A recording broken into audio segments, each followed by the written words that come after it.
co-program facilitator today. Good morning, ladies and gentlemen. I am Nontsigelelo Ndwanambi, and I'm also one of the co-program facilitator for today. So you'll be seeing both Dr. Ntabi and I interchanging here on stage. I'm also from the College of Economic Management and Science, from the Department of Economics. And yeah, just to give you just a brief overview, for over 50 years, the African Association for Public Administration and Management, known as APAM, has led efforts to strengthen the administrative and management capacities of Africa public administration system. And today, as we host the 8th research seminar, we will focus on Africa's state fragility, resilience to exogenous shocks, disasters, sustainability, growth, and development. But to deliver the official welcome address for the proceedings that will take place over the next 3 days, I would like to call upon the captain of our ship, the acting executive dean of the College of Economic and Management Sciences, Dr. Masichaba Mantepu.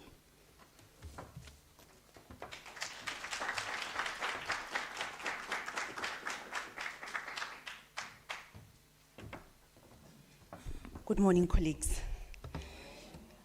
Professor Puleng Lenkabula in absentia, our esteemed keynote speaker, Mr. David Omozuafo, the Regional Governance and Rule of Law Advisor in the UNDP, Honorable Chief Fortune Zifania Charumba, President of the Pan-African Parliament in absentia, Ms. Nokolo Kivit, Minister of Public Service and Administration, Ms. Yoliswa Makasi, Director General, Department of Public Service and APAM Vice President, DDG Veli, Vukela, Me Obakeng Pitswane, Director Partnership, Her Royal Highness Ambassador Marie Antoinette Rose Quate, His Royal Highness Mr. Ila Rojachev, who's standing outside, Ambassador of Russia to South Africa, Professor Vil Nkomo, Professor Edith Paswane, Professor Mogi Shuben, Chairperson of ASADAP, Professor Shayi Khutazo, President SAPAM, Professor George Scott, Secretary General APAM, Dr. Bochabelo Maja, Acting Principal and DG of the National School of Government, Professor Van Dijk, Director of School of Public Management and Administration, University of Pretoria, Professor Sibusiso Moyo, DVC Research Innovation and Postgraduate Studies, Stellenbosch, Professor Halima Kunete, Chief Director Capacity Building, KwaZulu-Natal, Department of Cooperative Governance and Corporate Affairs, Professor Chris Moraudzi, Deputy Executive Dean, Economic and Management Sciences, Dr. Moraka, Professor Nenjelele, and all other chairs of departments and members, esteemed members, good morning. It is with great pleasure that I welcome all of you to the 8th edition of our prestigious seminar. We are gathered here to journey on shared knowledge, collaboration, and a pursuit of public administration governance excellence. In these challenging times, the importance of resilience in our societies cannot be overstated. Our discussions will focus on vital themes, including policy frameworks, investment in critical infrastructure, and innovative governance strategies. These conversations are not only timely, but essential as we strive to enhance the capacity of our institutions to manage risks and to foster sustainable development. I extend a very warm welcome to our speakers and partners. We are honored that you are here to contribute to this forum. May this seminar serve as a platform for robust dialogue, the exchange of innovative ideas, and to forge stronger partnerships. Thank you for joining us. Welcome to the University of South Africa, the University of Leaders, the university that strives to ensure that we have social justice. I welcome you, colleagues. Thank you.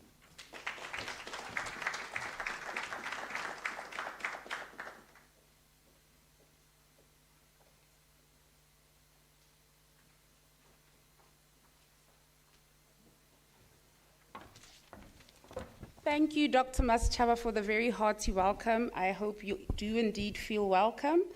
There is a slight change to the program. We will now move on to the keynote address, who joins us online, and this is Mr. David Omuzwa-4. But before he delivers his keynote address, I Googled him and found his very impressive CV, which I will read out. David Omuzwa-4 was the officer in charge of governance and peace building at the United Nations Development Programme Regional Service Center until January 2021. He is a program advisor, project management for the Accelerate the Ratification of African Union Treaties project at the UNDP Regional Office in Addis Ababa, Ethiopia. Mr. Omuzwa-4 has been working in the field of democracy and governance since 1994. He has extensive experience in human rights, anti-corruption, transparency and accountability, electoral processes, conflict management, gender and women empowerment, as well as civil society. Quite impressive, right? I ask that we give him a warm round of applause as he delivers his keynote address.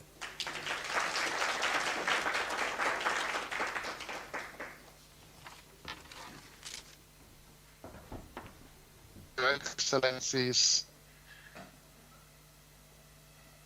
good morning, everyone. I hope you can hear me.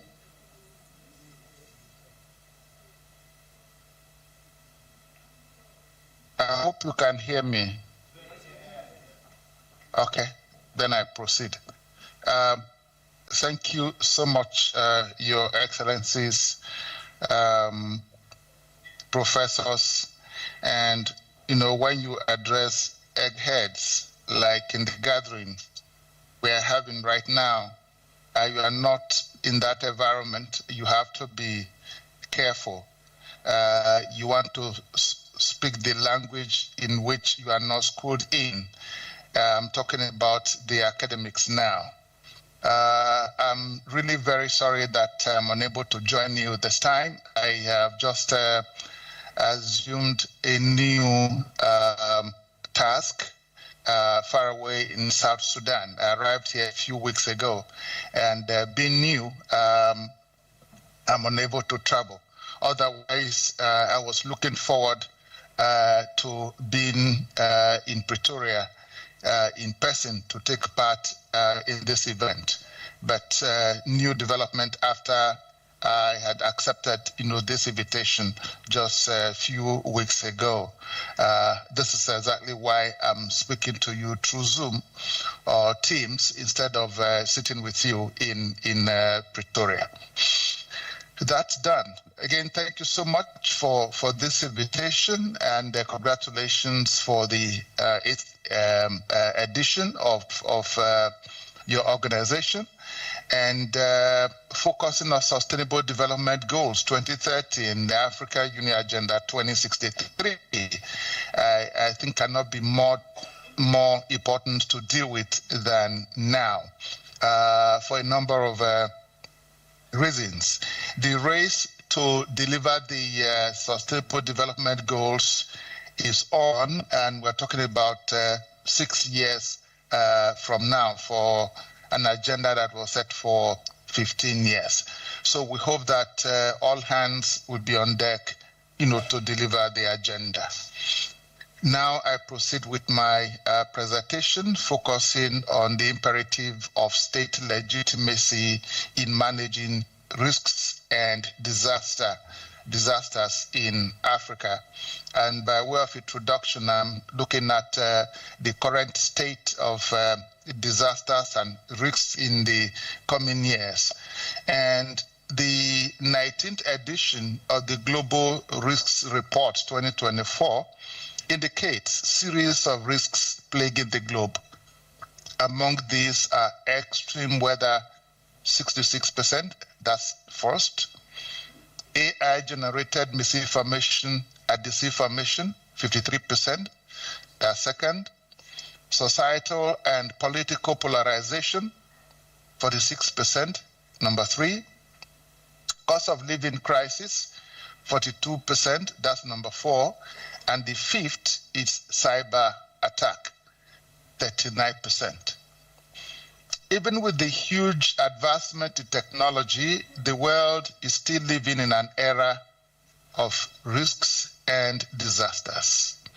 The 18th edition had in 2023 indicated that the world may witness chronic health conditions resulting from environmental damage incidents, natural disasters, and extreme weather failure of climate change adaptation, failure to mitigate climate change, biodiversity loss, and ecosystem collapse, and natural resource crisis.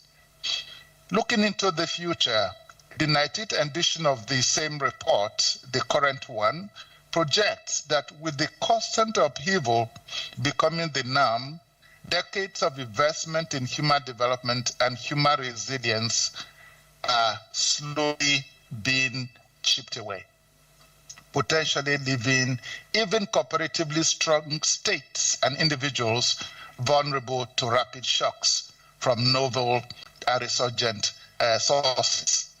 The report further states that the impact of extreme weather may deplete available economic resources to mitigate and adapt to climate change. Increasing vulnerabilities brought about by resource stress, conflict, increasing polarization could expose societies and whole economies to crime and corruption. Exponential technology growth may leave the next generation without a clear path to improve human potential, security, and well-being.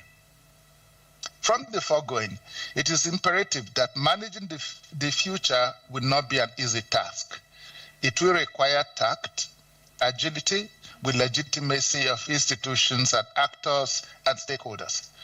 While the future looks challenging, lessons from previous risks and disasters management, such as Ebola and COVID, will suffice as asset. Outside natural disasters, fraudulent or controversial elections fail to confer legitimacy on the winners and undermine the integrity of elections and democracy, and a trigger for crisis in Africa. The Universal Declaration of Human Rights in Article 21 expressly states that the will of the people shall be the basis of the authority of government. This will shall be expressed in periodic and genuine elections, which shall be by universal and equal suffrage and should be held by secret vote or by equivalent free voting procedures. The ECOWAS protocol put it more bluntly by stating that every accession to power must be made through free, fair, and transparent elections. Elections in Africa take place within the framework of multi-party democracy, where elections are periodic in compliance with both regional and global normative frameworks. The quality of many of those elections, however, remains concerning. Constitutional manipulation includes rigging election to prolong the tenure of the incumbent, which now has become widespread. Now, what is state legitimacy? Legitimacy is a concept that deals with the sources, forms, and degrees of popular acceptance of political regimes or systems of governance. According to Scher, 1981, the term legitimate expresses A status which has been conferred or ratified by some authority. B, conformable to law or rule. C, normal, regular, conformable to recognized standard type. D, sanctioned by the law of reasoning, logically admissible or inferable.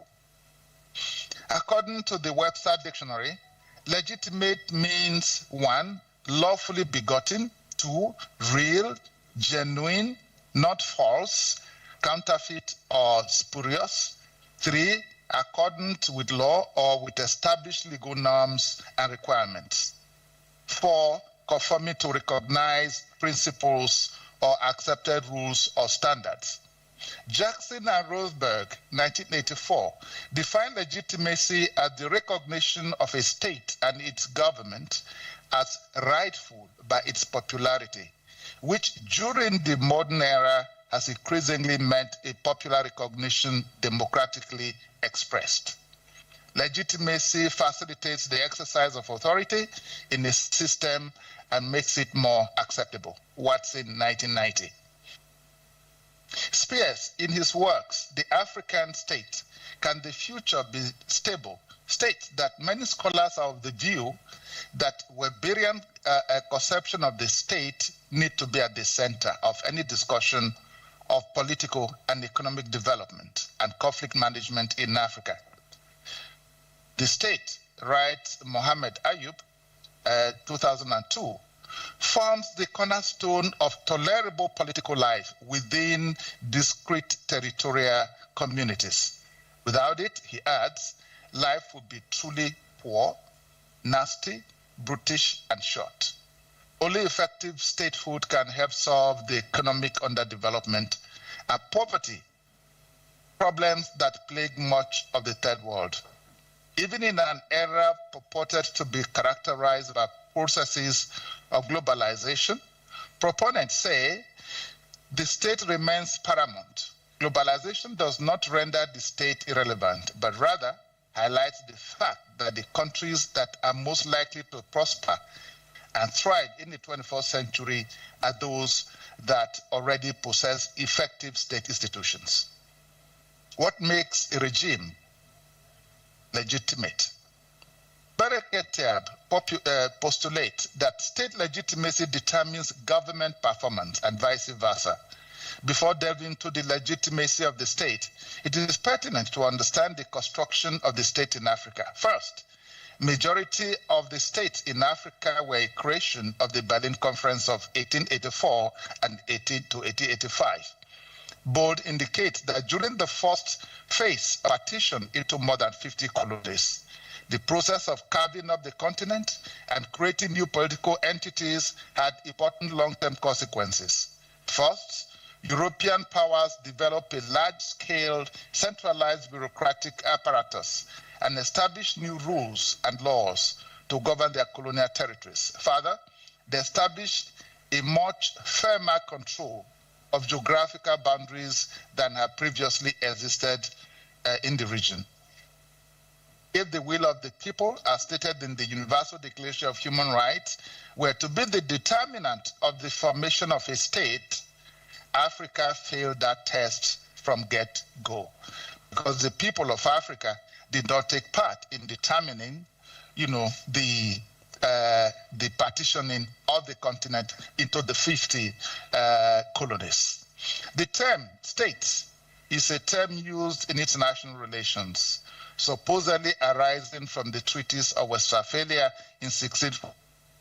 It is generally held to mean a system of states or international society comprising sovereign state entities possessing monopoly of force within their mutually recognized territories. This is why only states have the power, the monopoly of violence, can acquire and use arms legally, extract taxes, and go into agreement with other states. Almost 140 years on, the African Union is comprised of about 50 entities plus 5 states. Meanwhile, 2 additional states are still struggling to be recognized. A state is a political organization of society, the body politic, or more narrowly, the institutions of government. It is a form of human association distinguished from other social groups by its purpose, the creation of order and security, its methods, the laws, and their enforcement, its territory and sovereignty. The lines largely remain as drawn are determined by colonialism, colonial masters from whom independence was gained about 60 years ago, which means nothing has been added beyond what was determined by the colonial masters 60 years on. I've come across 2 schools of thought on this as to the determinant of what makes a state legitimate. The first school posits that service delivery should determine the legitimacy of a state. Non-democratic authoritarian regimes emphasize the role of performance, delivering of good living standards and goal achievement in general, in convincing citizens about the authorities' right to rule. In other words, a military regime, an autocratic regime, can be considered legitimate provided the regime is meeting the needs of citizens, providing for the well-being, safety, and security of citizens as well as property. Proponents are quick to state that developed countries today have not always been democratic. That is one school of thought. The second argues that a state should derive its legitimacy from the people as expressed through regular, free, credible elections in compliance with several regional and global normative frameworks. Election legitimacy has been defined as the extent to which political actors believe that an entire election process is legitimate and binding. Williamson 2020 defined it as the extent to which the outcome of an election gives the winner the right to govern. The legitimacy of an election, which of course determines the legitimacy of the regime, can be measured in various ways, taken from the International IDEA voter turnout document. One, was it accepted as free and fair? Was there widespread political motivated violence during the election, campaign, or on election day? Did the losing party accept the outcome? Some authors emphasize the following factors to determine legitimacy of a regime or government, namely free and fair election, good governance, good leadership, economic development, mass or popular participation, and customs and tradition being upheld.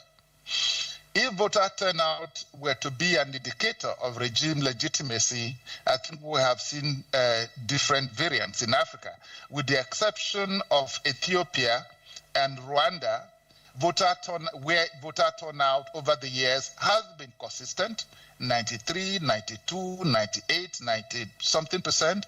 In most countries is, oscillating between 80-something to 60-something. In Nigeria, the last we had was like 27% of about 97 million that were told registered for the elections. So if the voter turnout is to be the determinant of legitimacy, how legitimate is a government that is produced by election of 27% voter turnout? No matter the regime that is produced by such elections, the former director of AU Political Affairs Commission has this to say, and I quote this almost every time I speak on democracy, and he says, whatever democracy we conceive for Africa, it must be a democracy that addresses the basic and fundamental rights of Africans first and foremost. These include the right to life, dignity, food, clothing, housing, water, sanitation, health and nutrition, social security, education and scientific innovation, academic and media freedom, environmental protection, peace and security, and socio-economic development. In sum, democracy must put bread on the table for Africans. It is to be meaningful, if it is to be meaningful, relevant, and responsive. This is simply because, according to him, Dr. Matlosa, people do not eat democracy. People eat food. So if democracy does not put food on the table, it is meaningless, irrelevant, and irresponsive. Africa does not need democracy for democracy's sake. Africa therefore needs democracy for food and democracy for development's sake, unquote. Berekeb argues that a social contract must exist. The social contract therefore addresses the obligations, commitments, responsibilities, and materialization of a healthy, functional, a beneficial, and successful relationship between state and society. At the center of social contract theory stands the relation between state and society. The fundamental assumption rests on the prediction that state and society equally contribute to the fostering of legitimacy. The state is expected to deliver basic services that include security, health, education, infrastructure, employment, food, shelter, clothing, and so forth. Society will then respond by conferring legitimacy on the state, allowing it to rule. The rule, however, should rest on reciprocity, on the consent of those ruled. Adherents of the liberal state advocate that the state could only provide security of life and property. Many scholars, however, stress that if the state ceases to provide the basic services and members are compelled to make their own arrangements outside the state to survive, it means going back to the state of nature. It also constitutes a breach of the contract, rendering the state illegitimate and its existence redundant. For the individual, it is a double loss, freedom as well as survival. In the conceptualization of Locke and Rousseau, when the government fails to fulfill its obligations, citizens have the right, even the duty, to withdraw legitimacy, even to rebel. And I think we are all living witnesses to what is going on in Kenya as we speak, where citizens are protesting against the imposition of taxes. And that is the process of expressing their anger against the decisions that would be of benefit or possibly not of benefit to them. Now, if a regime meets all the requirements to be democratically elected, but fails to deliver the dividends of democracy, does it qualify to be called legitimate? What makes a regime government legitimate in the eyes of citizens? As cited earlier, there are a number of normative frameworks that present how a government, people can participate in government and how it can be considered a representative of the people. One is the Universal Declaration of Human Rights, which says that the will of the people should be the determinant of government. We have the International Covenant of Civil and Political Rights, Article 25. We have the Africa Charter on Human People's Rights, Article 13.1. The ECOWAS Democracy and Good Governance Supplementary Protocol, Article 1B, the African Charter on Democracy, Elections and Governance, Chapter 4 on Democracy, Rule of Law and Human Rights, Article 4. So these are normative frameworks that member states of the African Union are parties to. So we expect that they will comply with the provisions of these normative frameworks. I'm going to the last part of my presentation, which is crisis and leadership. I don't know how much time I'm given, but I will run through this very quickly. The flip side of any challenge is an opportunity, if well managed. In like manner, every crisis presents an opportunity for reflection and examination of the status quo. A crisis is a critical turning point, a time of intense difficulty, a danger when an associated with important decision is made to protect individuals from harm and save lives. Dated 2020. Crisis will happen, but the big question is whether the prevailing authority is prepared, validated, possess the authority, recognition, and respect to address it. Do citizens as stakeholders have confidence and trust that the authority can respond at all? Now, Batarsky, in their work, International Trends in Managing Natural Disasters, Natural Hazards, and the Role of Leadership, reference Boyne, are saying that citizens look at their leaders, presidents and mayors, elected politicians and administrators, public managers, and top civil servants, and they rely on them, leaders and policymakers, to avert the threat or at least minimize the upcoming damages. The author further cites Demiros, emphasizing that leadership in managing disasters and emergencies can minimize the impact and may make the difference between life and death, while lack of successful leadership can increase the losses.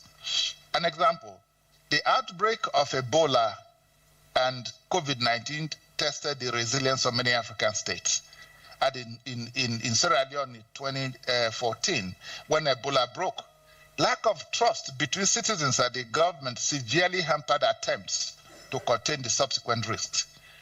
In districts in the north of the country that were quarantined in September 2014, residents thought the government was exacting some sort of revenge on them because in the last election, they had largely voted for the opposition. So they could not comply, and that resulted in a number of deaths in those locations. So there was no trust, there was no confidence, and because of the elections. So leadership that does not emanate from legitimate regime would first look to someone to blame for not preventing the crisis instead of taking responsibility. The desired introspection will be about institutions, systems, as well as individuals who lead the process of responding to the crisis. Crisis possesses a significant threat to high priority goals such as life, property, security, health, and psychological stability. In addition to the threats to high priority goals, create anxiety and stress and often require some immediate action by leaders in response to the crisis to limit and contain the harm. So let me skip some and go to the recommendations. To meet and respond to national emergencies, states should at all times focus on the following. 1, strengthening capacity of state institutions. Political leaders everywhere face competing demands to deliver development to their citizens, recognizing the need for strong, responsive state institutions. The place of strong institutions to lead the translation of government policies into concrete and impactful results cannot be overemphasized. This is the main reason for including Goal 16 in the SDGs as a goal to be achieved as well as the enabler of other goals. States must therefore ensure strong, independent, sufficiently funded democratic and economic institutions to demonstrate legitimacy. In addition, these institutions should not only be present at the state capitals, but permeate all levels. Second, political and economic inclusion. Many states in Africa have been captured by the elite. In this regard, policy and decisions made are not necessarily representative of the larger majority, and diverse opinions of men, women, youth, persons with disabilities, and opposition political parties. Legitimacy cannot be achieved without meaningful inclusion. The current practice of winner takes all by many member states does not make for inclusion. Member states must therefore evolve systems such as proportional representation to ensure that administration arising from election is as inclusive as possible. Strengthening democracy in Africa by promoting inclusive participation, strengthening electoral institutions and processes, and creating space for engagement between institutions and civil society. Achieving meaningful citizen participation in decision-making through genuine elections thus requires a broader approach. On a continent where more than 60% of the population is under 24 years of age, loss of trust in democratic governance could have longer-term impact on peace, security, and development. Daron and James Robinson argue that nations fail because of extractive economic and political institutions that do not provide incentives for growth and stability. They succeed when there are political conditions that permit a broader coalition to impose pluralist political institutions and limits and restraints on ruling elites. Thus, resilience of both state and society may hinge in the end on the rule of law and replacing the rule of men. I think we are still aware of President Obama's statement in Ghana that in Africa we do not need strong men, but we need strong institutions. Third, we need nation building. In a number of countries, nation building is still unfinished business. When we hold the elections, we're still talking about ethnicity, we are talking of religion, we are talking of regionalism, and no one is saying the country as a whole where they all belong. So effort must be made that every segment of the society is incorporated, is considered, and feels much more a member of the larger society. The last is the state building.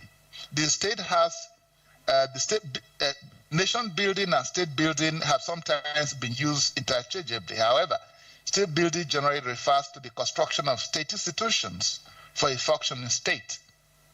While nation building refers to the construction of a national identity, which is also pivotal for a functioning state.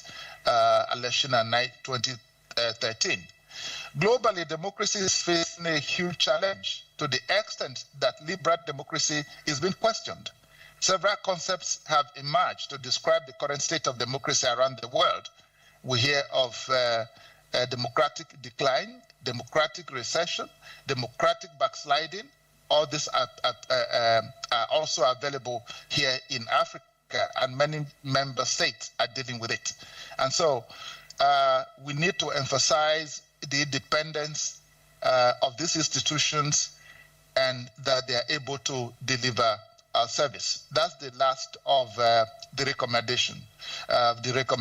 In conclusion, from the foregoing, it is my candid opinion that for a state to remain legitimate, it needs to justify its existence by ensuring the security of life and property of its citizens. Overall, strengthening public administration is paramount in the Sustainable Development Goals and achieving even the Agenda 2063 in Africa.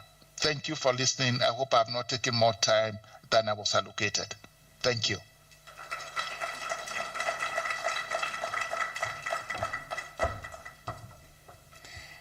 Thank you very much, Mr. David Omozafa, for such a truly inspiring and insightful presentation. I think everyone will agree that his insights on the imperative of state of legitimacy in managing risks and disasters in Africa has given us much to think about and to act on.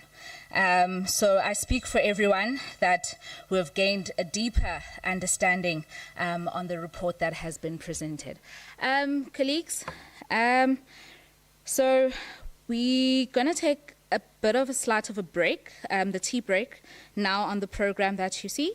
However, I'm going to ask for all present ministers, ambassadors, the university and the college management present here to please remain behind whilst colleagues take the tea break.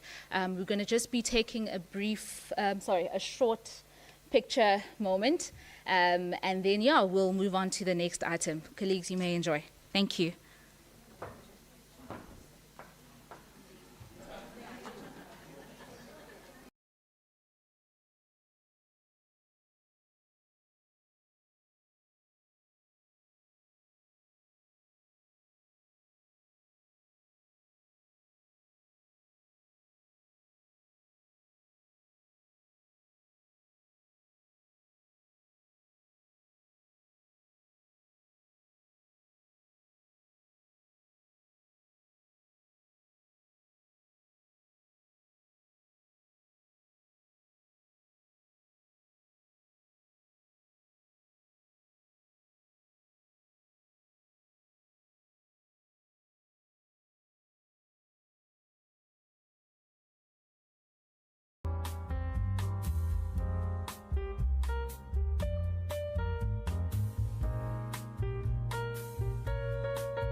Okay.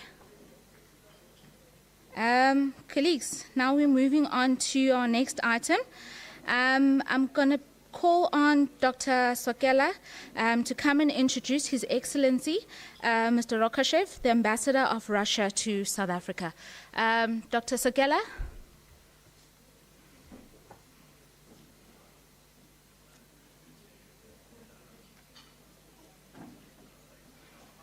Thank you, Doctor.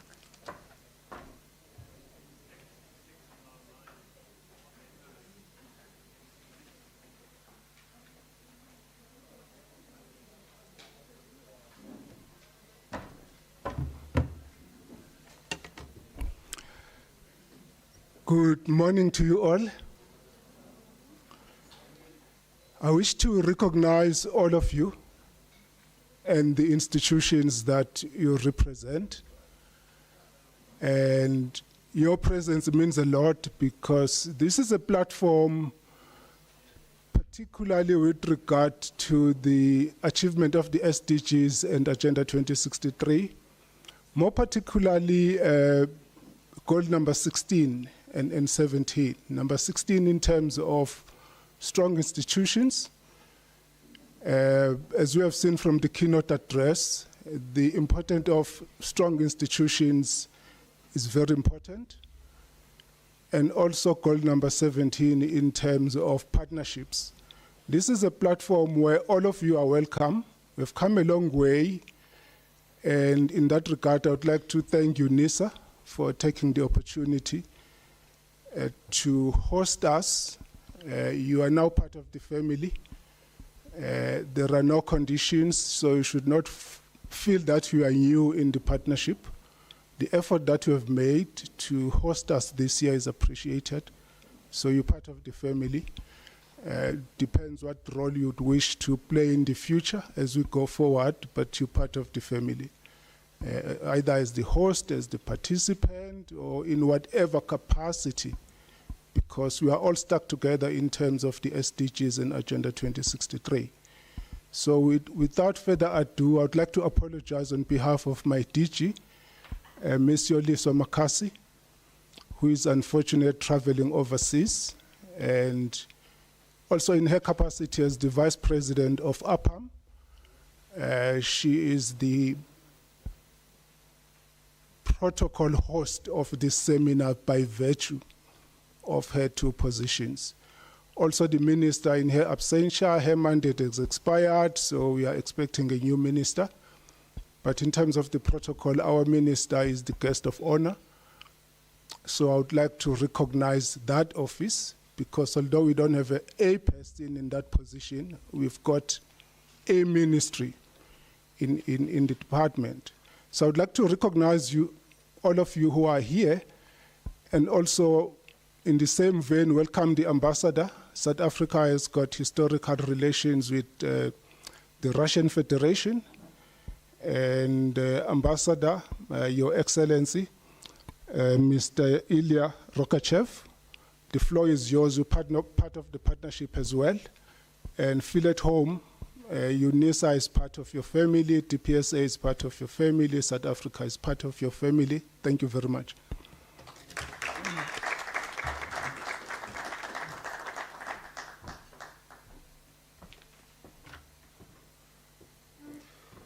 Thank you. Thank you very much for your very kind introduction.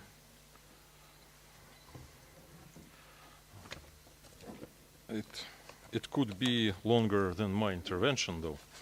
So I was afraid of that, but no, you did very well. Thank you very much. Ladies and gentlemen, colleagues, or future colleagues, dear friends, I'm very happy to be here, and I'm very honored to speak at this venue, as I believe the theme of this event is as urgent as never before. Today, we witness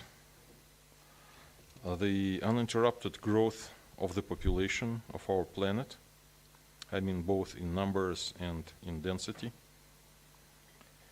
And also,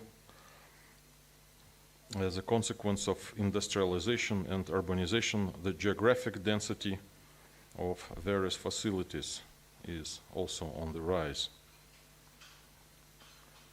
And this makes humanity more vulnerable, or at least makes it seem more vulnerable to all kinds of disasters and catastrophes, and whether it is natural disasters or man-made. Well, these tendencies are especially relevant to the African continent. Unfortunately, they do not only testify to the economic growth, but also, as I said, to vulnerability of natural disasters. More people get simultaneously susceptible to contagious diseases or natural disasters, which statistically augments the number of victims. Yet the potential for preventing such challenges or successfully countering their consequences is not always growing in proportion to the demographic and economic achievements of the states. We need to accept the fact that not every state can easily afford developing a sufficient potential in this area. Possessing advanced special equipment or machinery, reserves of food, medicines, drinking water, does not improve the living standards in the short run. It is used only when the worst happens. In other times, it is just standing idle, yet requires initial investments as well as maintenance. However, every state should have instruments to protect its citizens. It is costly, but necessary. I believe the expertise of my country is quite indicative. We experienced our vulnerabilities to the full in the 1990s, which made us review our approach to disaster management. Thus, in 1994, the Ministry of the Russian Federation for Civil Defense, Emergencies, and Elimination of Consequences of Natural Disasters, or Emercom of Russia, was established. It is a structure which oversees our civil emergency services in a centralized manner. The Emercom possesses a significant amount of unique specialized vehicles, aircrafts, and boats. It can boast of a scientific and industrial base of its own.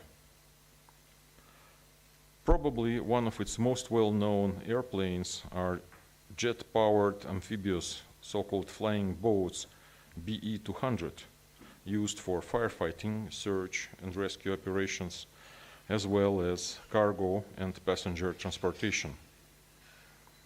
It can drop up to 27 tons of water during one flight. They are the most cost-effective in this class. We send these planes all over the world with a crew that fly them, of course, at the request of foreign governments. Russia is active in promoting solutions to exogenous challenges multilaterally. As you know, this year Russia presides in BRICS. For that reason, the Emercom of Russia organized a meeting of the BRICS Working Group on Disaster Management in Arkhangelsk in the Russian north on 16th and 17th of April. This group is a platform for interaction between the rescue agencies of the BRICS countries, where experts share their experience on topical issues of national disaster management systems development.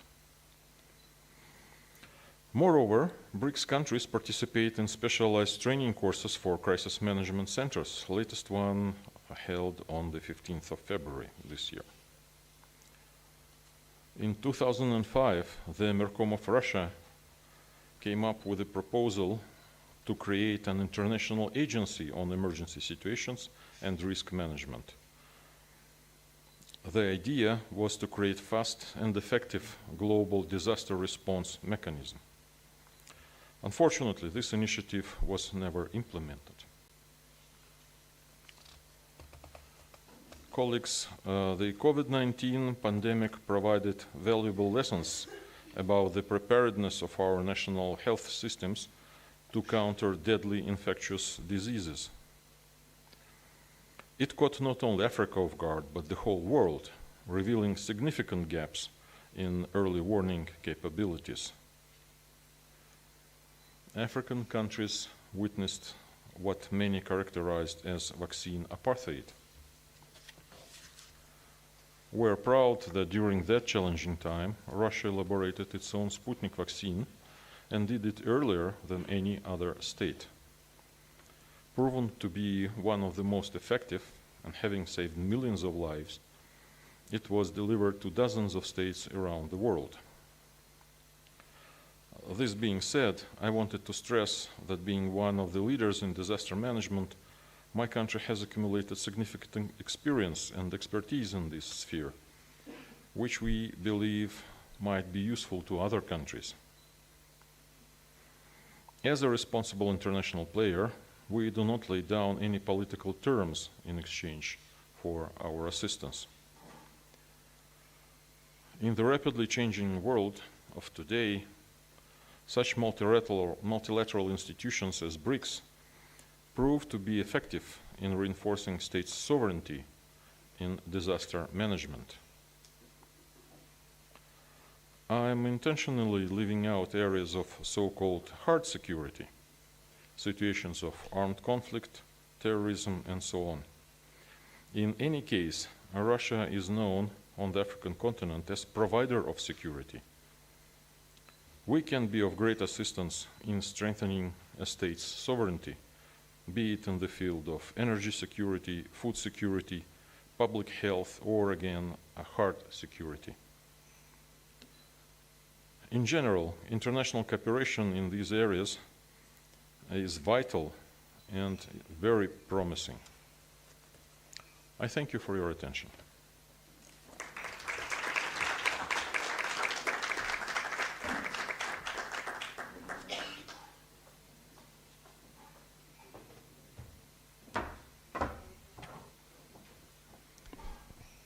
Thank you to His Excellency, Ambassador Mr. Rokoshev. Your address was deeply appreciated, and your insights on security and disaster management has enriched deeply today's discussion. We really thank you for your time, for coming here and honoring us with your presence. Thank you once more, colleagues. Please give it up for the Ambassador. We're going to move on to our next item. This is the address by APAM on the 8th edition seminar, which will be given by Prof. George Scott. Colleagues, I'm just going to read a brief bio on Prof. George Scott. It says here, Prof. Scott is the Secretary General of the African Association for Public Administration and Management, APAM. The Associate Professor University. As the Secretary General of a continental professional organization, Prof. Scott has been involved with the works of several international organizations, including Guinea Current Marine Ecosystems, from the African Union, the African Peer Review Mechanism, UNDESA, and the UNPAN. Prior to his appointment with APAM, Prof. Scott served for many years in the public service of Ghana in different capacities, including Chief Director in the Ministry of Environment, Science and Technology, also in the Ministry of Aviation. Prof. Scott has authored 4 books, several book chapters, co-edited 5 recently published APAM books, and contributed widely to internationally accredited journals. Colleagues, please let's welcome Prof. Scott.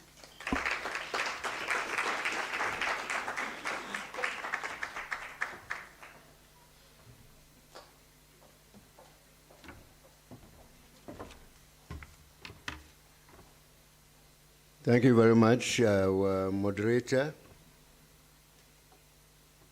HE Ambassador of Russia, representative of the DG of DPSA, who is also the Vice President Southern Africa of APAM. I know there are many dignitaries here, directors, vice chancellors, and others. Ladies and gentlemen, greetings to all of you. First of all, on behalf of the African Association for Public Administration and Management, let me bring you very warm greetings again and indicate that I have the distinct honor of welcoming all of you to this 8th edition of the APAM DPSA UNISA Research Seminar on Sustainable Development Goals 2030 and the African Union Agenda 2063, which is today being hosted by the University of South Africa here in Pretoria. In history, I want to indicate that about 7-8 years ago, APAM and DPSA of South Africa jointly initiated this series of research seminars. And since that time, this seminar has been organized yearly, annually, for the past 7 years. I indicate that even COVID did not frighten us, and that during even COVID time, this research seminar was held here in South Africa.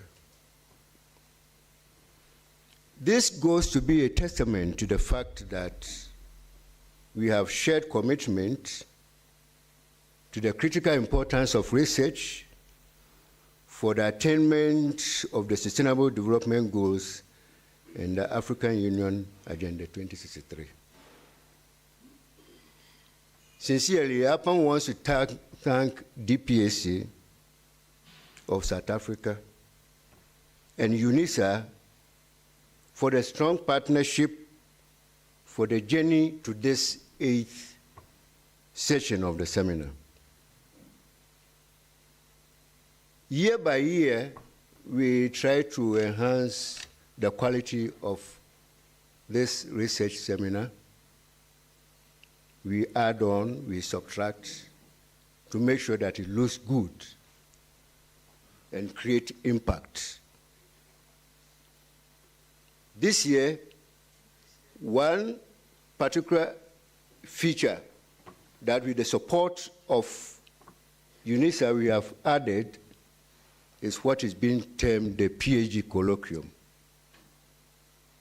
As a research forum, we are very much important, we lay very much importance to the issue of knowledge, high-level knowledge, so we felt that PhD colloquium should be very important to this seminar. We thank DPSA and UNISA for their dedication and collaboration, and I would like to express heartfelt gratitude also to the organizers of this particular 8th session, which include the staff of the University of South Africa, my staff at APAM Secretariat, DPSA staff for their unwavering efforts and coordination during our weekly, especially during our weekly meetings, at which we took decisions on how to organize this 8th session. I wanted to mention name, but sometimes it's not good. There are some particular people who have really contributed to make this seminar great, and at the appropriate time I will mention. At this point, I also want to take the opportunity to specifically thank UNISA for graciously hosting this seminar and for the immense support to this research seminar. The special hospitality of UNISA and the magnificent input and resources that UNISA has provided for this seminar is quite immense and needs special mention. APAM is confident that this seminar will definitely serve as a catalyst for transformative action and inspire us to strengthen our partnership and collaboration in joint effort towards the development of our great continent, Africa. As the ambassador for Russia indicated, I wish to also collaborate with what he said, that by enhancing our state resilience, we can collectively work towards achieving the SDGs and the AU agenda. Distinguished guests, ladies and gentlemen, the theme, as you have already seen on the program for this 8th seminar, is Africa States' fragility and resilience to exogenous shocks and disasters, sustainable growth and development imperative. This theme is very timely and crucial.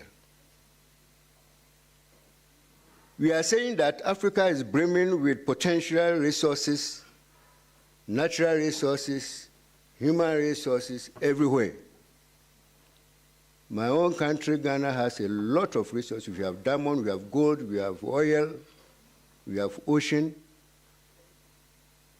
name it. When we come to human resources, we have great people like Kofi Annan and the rest. I don't know, today everybody in Ghana is a professor. However, our continent, this continent, Africa, despite all the resources that we have, faces significant challenges, including state fragility and vulnerability to exogenous shocks, natural resources, disasters such as floods, droughts, and pandemics. We suffer from economic instability. That is very important.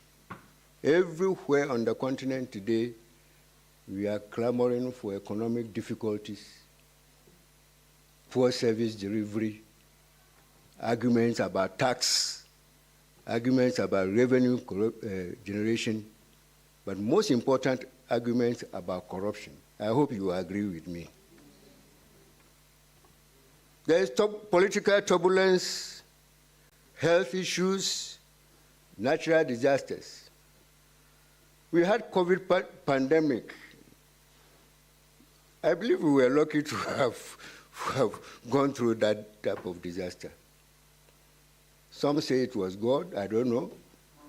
But it was a big disaster which Africa was able to stand anyway. As a result of these circumstances, we need to build resilient systems capable of withstanding and recovering from such shocks. Obviously, I must mention that these shocks and vulnerabilities can significantly impede the progress of this continent towards sustainable growth and development. That one, you can be sure that if we don't build the necessary shocks, we don't build the necessary resilience, as for disasters, it will continue to come. Should it sweep us away, or we can stand firm?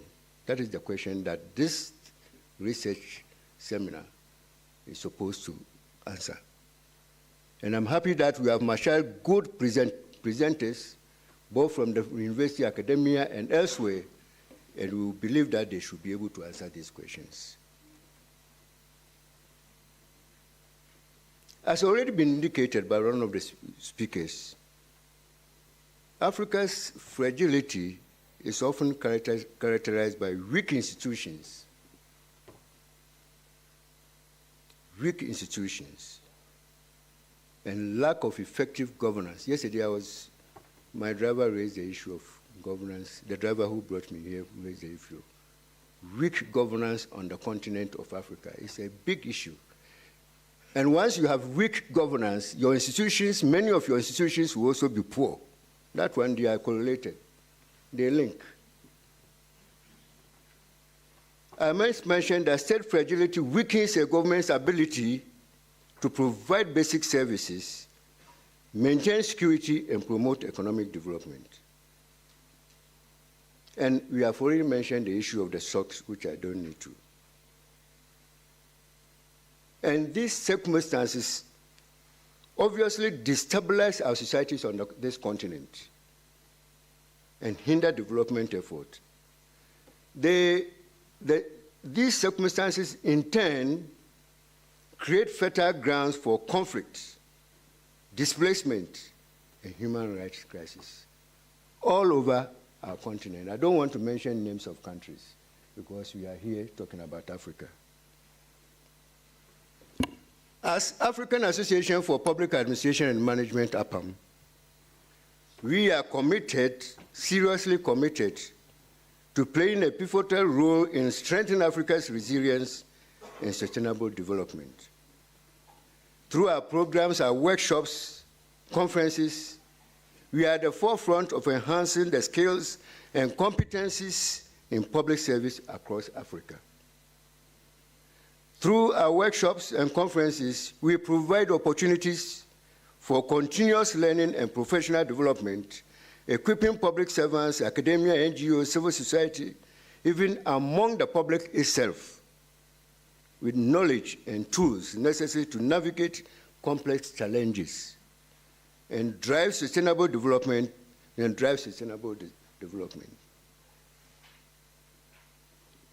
In doing so, we have laid down several programs over the years, but let me mention some of the programs that we've mentioned for the year. Some of the programs that we have lined up for the year 2024 include the following. I'm just mentioning a few. In February, we accompanied 5 ministers on the continent to actively participate in the World Government Summit in Dubai. And I must mention that they made very good presentations on our behalf. In March, we actively participated in African Women Leadership Program in Egypt. We fully participated in the 41st conference of the National Forum for the Black Public Administration in the US. In April, we partnered the UN DESA in organizing a webinar on strengthening capacities for digital government transformation in Africa. This is just a few of those programs that we have held over the course. For the rest of the year, these are some of the key programs that we have put in place. We have scheduled a webinar in mid-July on Women in African Public Administration Network. In partnership with our counterparts in Singapore called Chandler Institute of Governance, we shall hold what we call the Strong Nations for Africa Fellowship Program in July. This is a program which we hold 1 week classroom lessons for the participants, 1 week online, and then we take them to Singapore for another 10 days or 2 weeks to familiarize themselves, the participants themselves, on all the issues that have been raised in the classroom here. There will be a leadership conference in Mombasa, Kenya, and we are inviting all of you. There is going to be a trainer course to take place in October in Palestine. There will be a public lecture in Kenya. In November ending, we are inviting all of you to the 43rd APAM Roundtable Conference in Kampala, Uganda. Ladies and gentlemen, the purpose of all these programs that APAM has put in place are part of the broad plan by APAM to strengthen Africa's resilience and sustainable development. In every program workshop, the course contents are specifically selected and geared towards resilience and sustainability. Let me get into the end, mention that as APAM, we really prioritize research, and we use this to disseminate knowledge.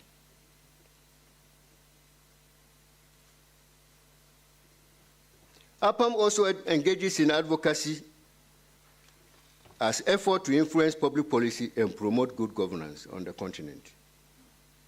We work closely with various government, regional bodies, universities, NGOs, civil societies to ensure that we advocate for policies that strengthen institutions, improve service delivery, and enhance inclusive development. We do so through partnership, and some of the partnerships that we have reached in recent times include our partnership with the Chandler Institute of Governance in Singapore, the Ministry of Public Service in Palestine, the National Forum for Black Public Administrators in the US, and an institution called Arado, our counterparts in the Arabic world. We are partnered to many academic institutions on the continent, especially in South Africa. And this includes the University of Pretoria, the University of Stellenbosch, and we are looking forward to doing the same with the University of South Africa. Through these alliances, we leverage the unique resources of each partner, share valuable expertise, and create impactful initiatives that directly address the complex and multifaceted challenges facing this continent. In my conclusion, I want to give advice to this seminar. And the advice is that in this seminar, in this part A level of seminar, which we are holding 2-3 days here, we must use it as a platform for collaborative learning, networking, and knowledge exchange. Let us take this opportunity to engage in meaningful discussions, share insights, develop strategies that will drive sustainable development across the continent. I really believe that together we can create a future where our nations are resilient, our institutions are robust, and our people thrive successfully. We thrive successfully. At this point, I thank all of you for your dedication, your participation, and I look forward to a very productive and inspiring seminar. Thank you very much.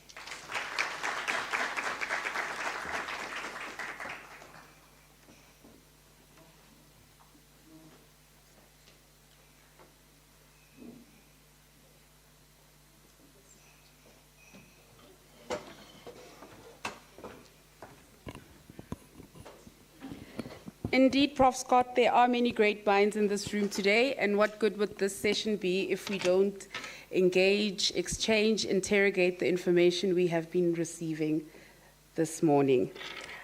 We now move on to the next item in the program, the remarks on the 8th edition seminar by our partners and selected dignitaries. We will start with those who join us online, starting with Professor Sibusiso Moyo, who is the DVC for Research, Innovation, and Postgraduate Studies at Stellenbosch University. Colleagues, can we please give Prof. Sibusiso a warm round of applause? Good morning, everyone. Good morning, and thank you so much, our Program Director, for this opportunity. So just to, before I start, I just want to maybe just start by making a few remarks. And if you can just tell me, Program Director, if you can see my screen. I just want to share a few remarks in terms of what we are doing at Stellenbosch University. And if you can just tell me, if you can confirm if you can see my screen. Okay. So I assume that you can hear me. So I'll just start off by just saying thank you so much for the invitation again. And thank you to Professor George Scott, who's representing us also in person. So just wanted to share a little bit around what we are doing around the theme, which is also related to the conference. So at Stellenbosch University, just like any public university, we are really sort of focusing on trying to be relevant to the society and trying to measure impact in terms of what we are doing. So we really align with the Agenda 2063, Africa Union Agenda 2063, and also the National Development Plan for South Africa, and also the recently approved Science and Technology Innovation Strategy for the university. So what are we doing in this area? So the first thing that we are focusing on is this area around access to education, higher education, and student funding. So one of the things we are really doing there is really trying to ensure that we support students who are not able to gain access generally. So if you look at the Sustainable Development 1, I think SDG 1, which talks about no poverty, it also talks about, how universities respond to helping people come out of poverty. So one of the things we do, because we're in the training business, is really trying to ensure we have access and trying to find ways in which we can help students who cannot access higher education due to funding. So as part of that, for example, we host the Center for Social Justice, where we do quite a number of things. I've put a link there just to say that, for those people who want to contribute, this money goes to students who are not able to have access to higher education. And also students who may not be able to also have meals, because we know student hunger is a big problem also within the higher education sector, especially in this region where the accommodation pricing is also quite high for many of the students who come from middle class or homes where their parents cannot afford actually to send them to higher education. I think the other part that's important to mention is as a university as well, is this idea of being anchored within our communities and societies. So we try to also drive the contribution to, African knowledge systems through really, recognizing our strengths and our location. So where we are located now, there's a huge, of course, flora, which helps a lot with our science research, and from there are a number of products and innovations which we expect. So we try to profile that and to also, be authentic in terms of identifying with the communities. So we know the triple challenges for South Africa are inequality, poverty, and unemployment. And so the key is how can we use, the knowledge we generate as universities to address these challenges. There are opportunities, of course, of translating research into product services, and innovating in terms of that, and also, training people in terms of the critical skills that are needed in science in order to be able to benefit from the bioeconomy as well. So there is a quotation there which talks about being authentic, and I thought this might be useful to talk about around, it says that if roses tried to be flowers, they would, lose their beauty. And if, of course, sunflowers tried to be roses, they would lose their strength as well. It just talks about, us really trying to be authentic and embedded within our ecosystem. I think the other part is really around, our contribution, I think, to SDG 1, but around, really trying to contribute to training the next generation of scientists. And I'm glad to see the Thabo Mbeki Foundation, of course, which is based at, is working also with UNISA in terms of the work that they do, is really trying to, bring scholars to Africa as well. And then our scholars also exposing them not just to the Pan-African agenda, but also globally. So as part of that, we host these Nobel in Africa symposia at the university, where we bring in different players from different universities, and also the Nobel Peace Prize. Yes. Sorry to interrupt. Would you kindly switch to presentation mode? We are unable to see your presentation this side. PowerPoint presentation. Oh, is it? Yes. So, but okay, can you tell me what you can see on your side? Okay. Can you please go on display settings? What are you seeing on your side? Prof, AV, will you please revert to Prof's screen so that we can tell her what we're seeing? Can you please go to display settings? Or is that what you can see? Display. Yeah. Can you go ahead, please? Sorry. Okay, just confirm, is that, can you see the slides at the moment? Yes, but they're not in presentation display in the correct display setting.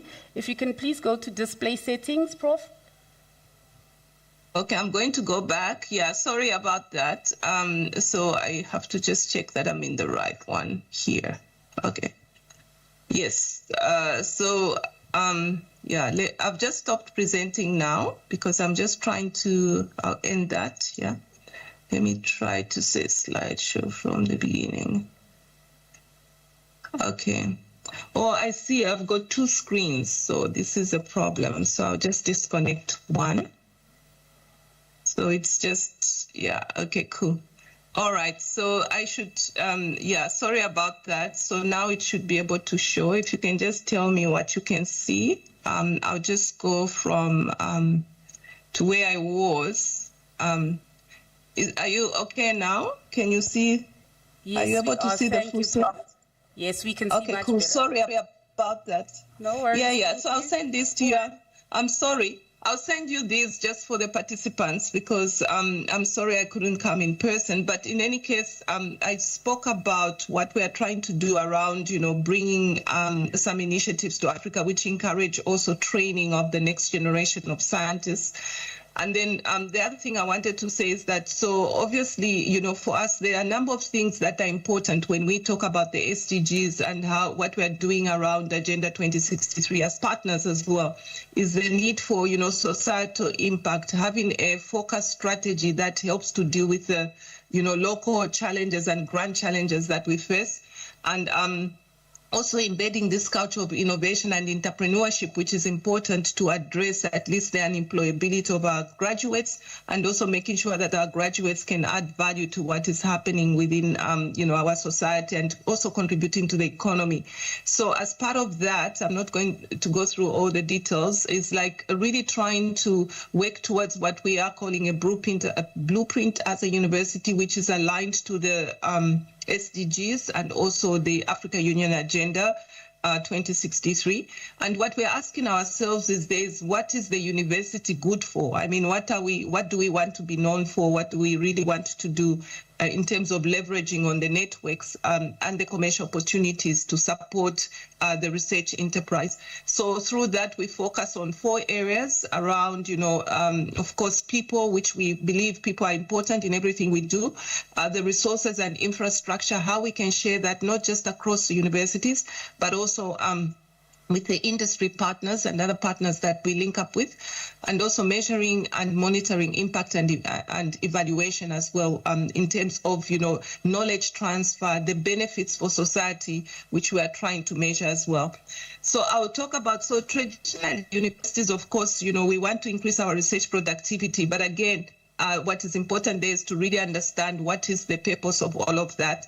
And you'll see that as part of the funding structure for universities, we get most of our funding through what we produce around the research publications. And you can see, even though we are not ranked nationally, but these are the tables we get from the Department of Higher Education and Training, which show the productivity that universities, do. And you can see the universities in terms of their productivity. Again, I'll not spend too much time on that, but I wanted to talk about this one. So here, what we did here was ask, a group of scholars from the continent who come here for the Africa Doctoral School around what they see as some of the, global and African challenges that may affect research. And you can see the funding is a critical one, which is mentioned. Then there are other issues around, corruption, of course, we know is also an issue, lack of infrastructure, the methodologies for research and skills that are needed. Unemployment was also flagged there. And then there are other issues around, collaboration, policy support, networking opportunities, and and a number of issues which are mentioned by these scholars. So I think what is important to mention is really this idea that if we want to address the SDGs and really make a contribution to our society, funding is a critical issue, not just at a policy level for African countries. We know that, yes, we do get funding, and most of it usually, with the Department of Science and Innovation, National Research Foundation in South Africa helps with that. But in Africa in general, it is a big issue around university funding because not all economies get the same type of investment in the critical areas. So it is important for us to really prioritize the local and regional priorities, the national priorities, the continental and African priorities, which are key, as well as those global priorities in everything we do, but also back this with funding so that the projects can be implemented.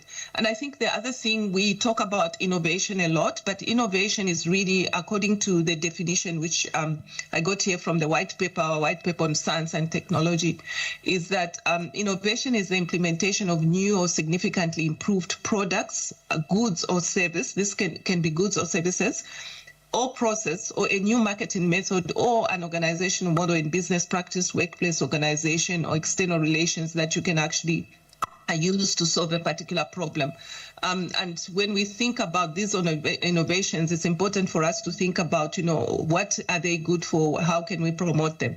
But I think, and I'm finishing just now, program director. So one of the things I think within the university sector is really around, trying to promote collaboration, not just within South Africa, but also within the continent, but bringing together the people-produced research. So before we do research, understanding what are the societal challenges, what are the industry challenges, bringing those together with the people who support the knowledge transfer in terms of innovation, and also our communities, so that there is impact. But these stakeholders have to be brought together at the beginning in order to conceptualize, develop what the problems are, and so that the solutions can have a direct translation. So we call this, the idea of promoting knowledge exchange, which we are really also trying to drive forward. And so what have we done? Currently, we have launched what we call the Sunrise Program, which is a mid-career capacity development and intervention to help to grow the next generation of scientists. And I know most universities also do this.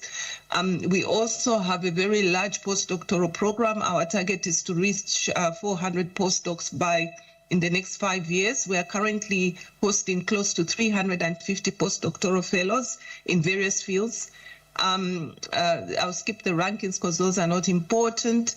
But I think as part of this, we believe that these are the people who help us to drive our ambition to be a research-intensive university that is globally relevant, excellent and inclusive and innovative, where we can advance knowledge in service of society.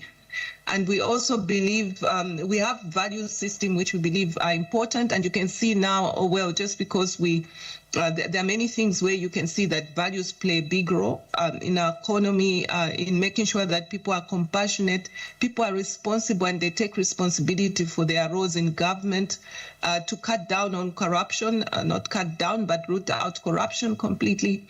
And then make sure that people also, care for the people that they serve as leaders in those different roles. And so in terms of, if you ask me, what are your flagship programs, these are the areas where we want to actually collaborate globally. We work in these areas, the natural environment, including climate, and data science, which are big key areas for us, health and human security, social justice, and then human creativity and innovation, as well as systems and technologies for the future. So as part of that, to promote interdisciplinary studies, we have established 2 schools, the Climate Studies School and the Data Science School, which work across different disciplines. And we believe this is important just to ensure that we can collaborate. And I think what is important is that, so once we've done all of this, how do we measure impact? Because when we talk about the story of the SDGs and also Africa Union agenda, impact is important. So for us, I think it's been the evidence of collaborating across several universities, for example, that has led to the performance of the work that has been done around epidemic response, and this involves a number of universities in our sector and globally as well. And I think the team that also recognized Omicron during COVID-19, and you can see here the president also visiting the facility to see the work being done. So this has been really a big support from all the stakeholders. I mean, the Department of Science and Innovation, National Research Foundation, Medical Research Council, and the other universities that were involved as well. And you can see as part of that, really promoting, the skills training for youth across Africa. So these youth are not just from South Africa, but we work across the continent, and we host these training schools at the university at least annually to make sure that we are, having bigger impacts. And I believe these are the future leaders for us. The other area you notice that for South Africa, this is the first time that actually this prize has been probably won by a Black female South African. So Professor Pumla Gobodo Madikizela is the director for the Center for we call it she's the National Research Chair for the Chair in Violent Histories and Transgenerational Trauma, but also for the Center for AVRIC, which is the Center for the Afterlife of Violence and Repatriative Quest, which is based at the university. She's the Templeton Prize winner for 2024. And again, this center brings together, the social sciences and other people within the continent and globally as well, and also focuses on training, having dialogue and trying to really address issues around repair and dealing with historical trauma and transformation. And yes, they produce a lot in terms of outputs, but they also do a lot of practical work. And this is a type of work we want to advance as well across the continent. And then the other person you may know and may be relevant to this discussion today is also Professor Tuli Madonsela, who is the former public protector, who also runs the campaign which I first showed you around fundraising for students as well. And so she is responsible for the Center for Social Justice, and we see social justice as a key issue which intersects everything we do in the public sector, in higher education, in what we teach as well. And I think because we came through a political sort of, the voting session now, it also applies to everything we do in politics, responsibility, governance, how we take people, make them accountable. And she says here that every generation has its great challenge, and ours is climate change and social justice. So the two must be addressed together, and we must treat them both as an emergency. So, so again, we are doing a lot of work there, and then I would encourage you, for those who may want to collaborate, to just reach out to us. And then I'll end there. But obviously, before I end, Program Director, it's also to really acknowledge all protocols. I didn't really get the full list of everybody who was there, but I just want to acknowledge, the organizers, the ambassador and everybody else who is involved in the program, and also for partnering, allowing us to be a partner as well in this great initiative, and best wishes to everybody. Thank you.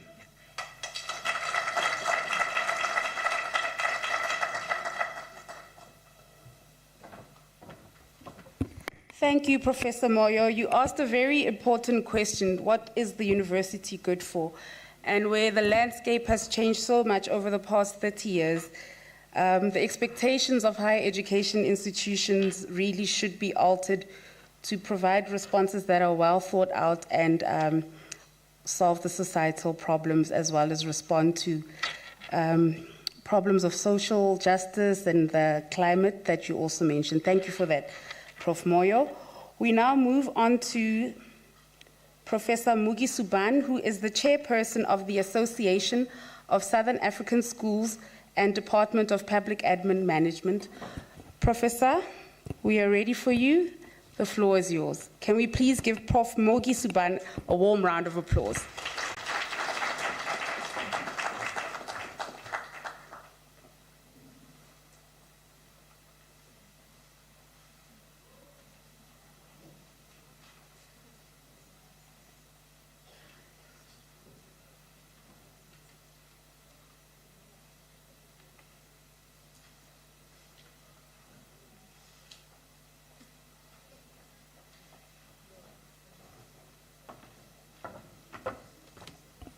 Professor Suban,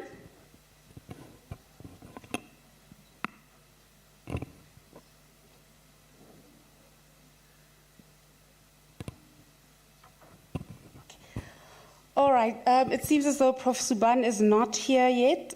When she does join us, we will go to her response. We now move on to Her Excellency Ambassador Marie Antoinette Rose Quatre, the CEO of the African Peer Review Mechanism, who will be represented by Dr. Valerie Yao Yao.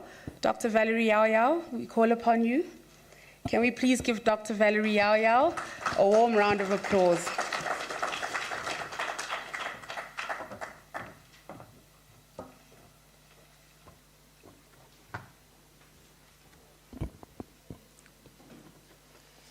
Good morning, Excellencies. I wish to stand on the already established protocols to thank you for extending your invitation to Her Excellency Ambassador Marie Antoinette Rose Quatre, the CEO of the European Continental Secretariat, who tirelessly supported the organization of this event, but was unable to attend this event due to a competing commitment of equal importance outside South Africa. So I'm going to deliver a statement. It gives me great pleasure to participate in the 8th edition of the research seminar dedicated to a profound reflection and conversation around the issues of vulnerability, disaster risk, and resilience on our beautiful motherland of Africa. APRM is deeply touched by the invitation extended by APAM and the partners to feature among key institutions and experts in Pretoria, and such participation is for us indicative of our commitment and determination to ensure that the Africa we all want will surely be the outcome of our respective deliveries. I further need to underline that APRM's commitment to the implementation of global and continental frameworks on disaster risk reduction and climate change, including the Sendai framework for disaster risk reduction, the Paris Agreement has remained constant over the years, premised on the understanding that disaster risks pose an existential threat to humanity. By simply perusing the latest Intergovernmental Panel on Climate Change report, one could notice that nearly half of humanity is already living in climate danger zones, and many ecosystems are at tipping points from which they may not return. Indeed, Africa, despite its low contribution to greenhouse gas emissions, remains the most vulnerable continent. And this is food for thought. The major reason for increases in disaster risk, in addition to fund scarcity, is that the relationship between society and the environment has become so increasingly complex. Change is happening at unprecedented rates, and the interdependencies of our connected world mean that the struggle to anticipate the threats cascading impulse and action might minimize and speed recovery. While climate change mitigation is crucial, so is overall resilience building and adaptation. You recall the 2017 floods and landslides in Sierra Leone, the 2021 landslides in Durban, cyclones Ida and Freddy in Southern Africa, and most recently floods in Nairobi, are all parts of the profile of extreme events that are projected to occur in the coming decades. Mitigation and adaptation must be pursued with equal force and urgency to avoid the spiral of destruction. Excellencies, ladies and gentlemen, as APRM, you understand governance from 5 thematic areas, not separate thematic areas, but interrelated thematic areas. The first one being democracy and political governance. The second one is economic governance and management. The third is corporate governance. The fourth is socio-economic development. And recently, as you are aware, we embraced the resilience agenda in 2020, following a critical institutional introspection during the COVID-19 pandemic on the ability of our questionnaire as the main assessment instrument or tool to provide a holistic assessment of member states' governance. Building on these meeting outcomes and further inspired by the impact of the global pandemic in AU member states, the head of state of APRM at the 30th virtual forum held on the 25th of March 2021 integrated state resilience to shocks and disasters into the mechanism governance assessment questionnaire. It is understood that the resilience referred to here goes beyond natural disasters to include all areas whose vulnerability could undermine the state's ability to build sustainable development. It is of paramount importance for us to perceive the concept of disaster in its broader sense through a systems thinking approach. Climate change, terrorism, poorly planned urbanization, environmental degradation, poverty, inequality, fragility, and conflicts present significant and growing threats to societies, including huge disaster loss. For instance, the report on the joint flagship Sahel Resilience Project in the Sahel region by the AUC Disaster Risk Reduction Unit, UNDP and UN Habitat, the 8th and 19th Africa Regional Platform for Disaster Risk Reduction held in 2022 and 2023 in Nairobi and Malabo, respectively, the Regional Africa Biennial Report and workshops in 2022, all these reports confidently translate the idea that our union has never run out of initiatives. Even so, we still have a long way to go, and only through a joint effort will we be able to reach our fundamental goal. It is our joint responsibility to continue our endeavors to ensure we remain relevant to the African Union and member states. And that's why the APRM is interested and accepted voluntarily to participate in this thing to share knowledge. I think the opportunity will be given to us through a session, I think on Thursday, to talk specifically about urban resilience, how we are able to work on issues of urbanization with the increasing population, increasing threats to our people living in urban centers. You are aware that urban centers occupy only 2% of the world, yet they produce close to 70% of all greenhouse gas emissions. Ladies and gentlemen, this research seminar should be considered a platform where we, as the African Union, the United Nations, civil society organizations, national and local government experts are given an opportunity to talk about many common threats, challenges that we have identified in various reports, and particularly for us to be able to put into relief where they are needed the most in order to reduce both the occurrence but also the impacts of disaster events. As APRM, you have undertaken various initiatives geared toward building a resilient Africa, and these include mainly: we conducted a target review on health governance and COVID-19 response in the Republic of Sierra Leone. That was in 2021. We conducted a review on we led the Continental Report on Disaster Management in COVID-19 and African Governance Perspective. It's available online. We also pilot tested the state resilience thematic area during the second generation review of the Republic of South Africa in December 2021, later on peer-reviewed in February 2022, with the support of the AU Commission, our partners. APAM is one of the key partners. We've been organizing some workshops, I think in Sierra Leone together as a way forward as a way of implementing the recommendation emanating from the target review on unconstitutional changes of government. And we conducted regional capacity building and experience sharing workshops in West Africa and Central Africa on issues of urban resilience and food system resilience. We also conducted reviews on urban resilience in Togo in line with SDG 11 on smart cities. In accordance with the APRM mandates, the mechanism intends to play a major role in that space, especially in contributing to driving the African Union governance agenda. To conclude, allow me to express our heartfelt gratitude to the government of South Africa, APAM, all academic institutions represented here, partners such as UNDP for the technical and financial support. I myself, I am a product of UNISA, because 5 years ago I graduated with my PhD in that big room in the other building. And somebody asked the question, I think the Vice Chancellor asked the question, are universities still fit for purpose? I think there are no two answers. There are no two answers to that question. Definitely it's a yes, because I'm standing here, having learned from UNISA, I'm coming back today to share a little that I've learned from some institutions. So, on behalf of the CEO of APRM Continental Secretariat, Your Excellency Marie-Antoinette Rose-Carte, I would like to end by expressing my best wishes for a most rewarding research seminar, and I await the conclusion and recommendation with much interest, since I'm sure they will contribute greatly to your most appreciated effort to better assess and manage disaster risks on the continent. Thank you for your kind attention.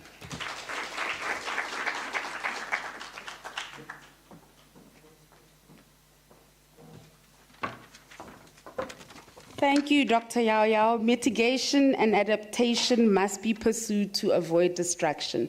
Very, very important message there. We now move on to our next respondent, Dr. Botshabelo Maja, who is the acting principal of the National School of Government.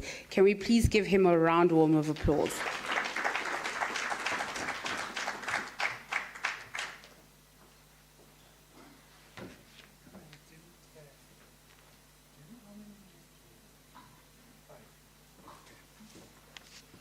Good morning, colleagues.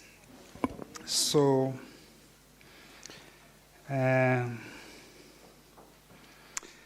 the theme of this research seminar, there are two words that I captured from it, which I think are important and they will shape what I will say in the next 5 minutes.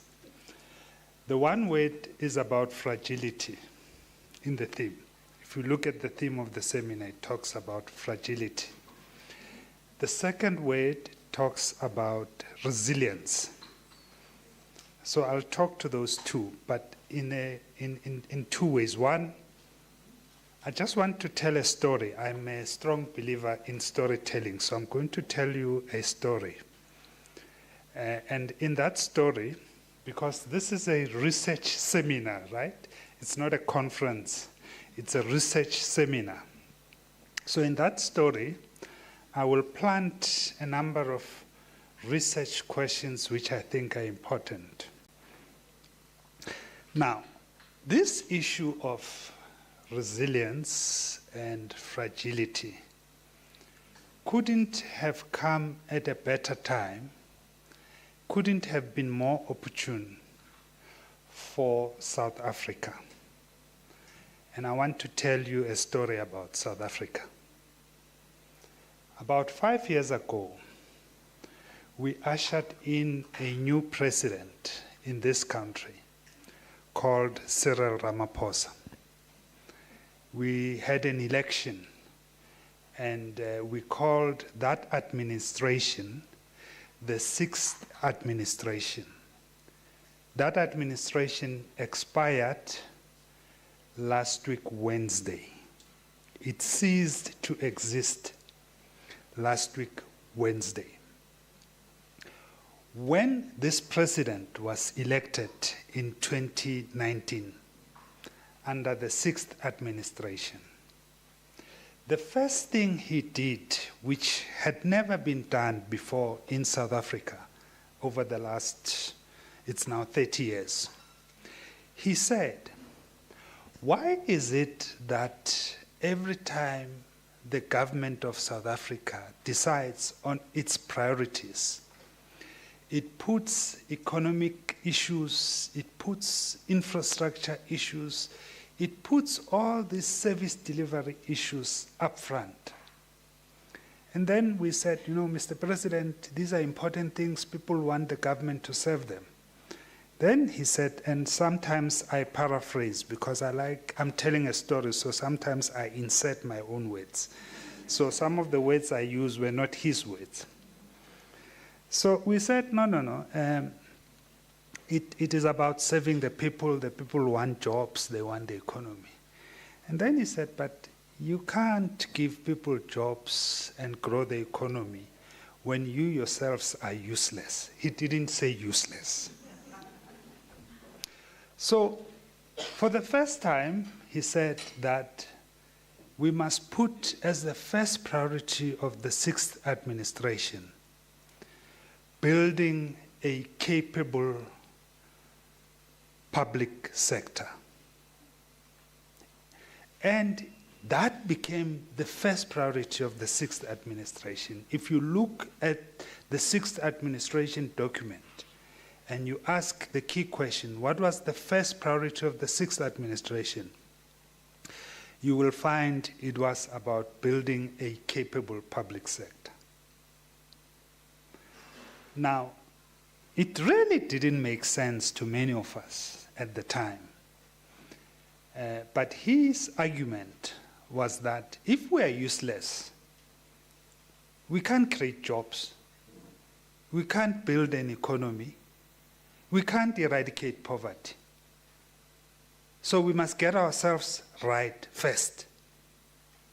And I think that is why our keynote address this morning couldn't have been better. If you listened closely, his first recommendation was that we need to make sure that we strengthen state institutions. As if that decision was not enough, we then had to do very critical work over the last 5 years, which we called professionalizing the public sector. Because we thought, how are you going to build this capable public sector? And the only way we could think of building this capable public sector was to professionalize it. So we developed what we called a framework towards professionalization of the public sector in South Africa, which Cabinet approved in October 2022. Now, the beauty about life is that life goes on. It does not wait for you. And this is where research needs to help us. Are we succeeding in building this capable public sector? Are our state institutions, which could or might be fragile, increasingly becoming resilient? Now, we've been given 4 tests by life, 4 tests. As I said, life goes on. As we were doing this, life was going on. And there are 4 tests that we had to pass. Some of those tests, I'm not sure whether we passed them or not. Others, I'm not sure whether our passing or failing them was due to us being able to build the resilience that we are needed to build. And researchers have to help us answer these questions. So test number 1 that hit us was COVID.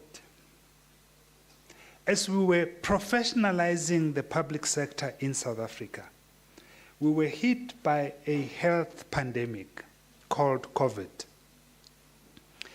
Many of you will remember that when COVID hit all over the world, at the beginning, the predictions were that Africa is going to be wiped out.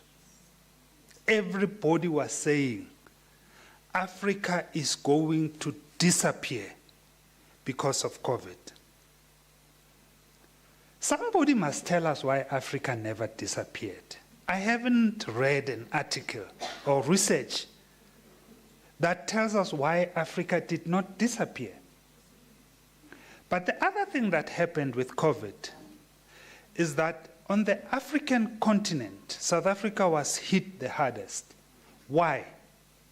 Somebody must tell us, why was South Africa hit the hardest by COVID? Be that as it may, as we were building this capable public sector and professionalizing the South African public sector, people are saying we did very, very well in managing the COVID pandemic. Everybody agrees that South Africa played a pivotal role, a very successful role in dealing with COVID. In fact, many others are saying we did much better than the USA, by the way. Why? Why did we do so well? Anecdotally, we are told that is because we partnered with the private sector. It was not just state institutions, but it was partnering with the private sector. It was us relying on science. Was that why we dealt with COVID so well? So that was the first test that we had to overcome in dealing with this issue of fragility and resilience. The second test that we had to overcome had to do with nature. So, no. The second one had to do with society. So the second test that we had to pass had to do with society.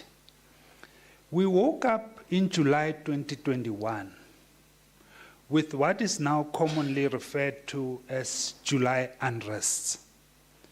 We had never seen anything like that since 1994. Many of you know the stories around what happened in July 2021. Bloomberg, which is one of the international rating agencies, predicted in December that year that we are heading for a failed state. Because there are many who argue that our state institutions proved to be more fragile than resilient in dealing with that societal challenge of July 2021. The third one, and then I'm going to conclude. The third one was nature. It happened in 2022. Actually, it also is happening now in 2024, and also we had some touch of it in 2023, which are the floods that we experienced in KwaZulu-Natal. A few weeks ago, we experienced severe floods in the Eastern Cape, in Port Elizabeth, Tabeta. Have we proven our resilience, or have these natural disasters proved our fragility? The last one is the most topical one. You might not be aware, but by all intents and purposes, as I'm talking to you now, I'm the Deputy President of the Republic. You might not be aware. Because for the first time since 1994, we have had a cabinet for nearly a week comprised of the president alone. The sixth administration ceased to exist as soon as the president is inaugurated. There's no deputy president in South Africa as we speak. There are no ministers. There are no deputy ministers. So I'm the acting DG. Which means, so, does that, or has it, over the last 5-6 days, proven our resilience and or fragility? So far, a number of people are saying the public sector in South Africa has demonstrated great resilience in holding the fort. Our institutions are running the country the way they're supposed to run the country. Directors generals are making decisions, solving problems, and doing what is required to be done to run the country. In fact, somebody the other day was saying to me, do we really still need the president to announce cabinet? I mean, you guys seem to be doing well. So I said, yeah, no, I don't mind. I wouldn't mind. So I think these are issues and questions that are pertinent to this seminar about resilience and fragility. And I hope over the next few days, we will engage with some of these in a practical way, as I've shown in the case study that I've utilized. Thank you very much.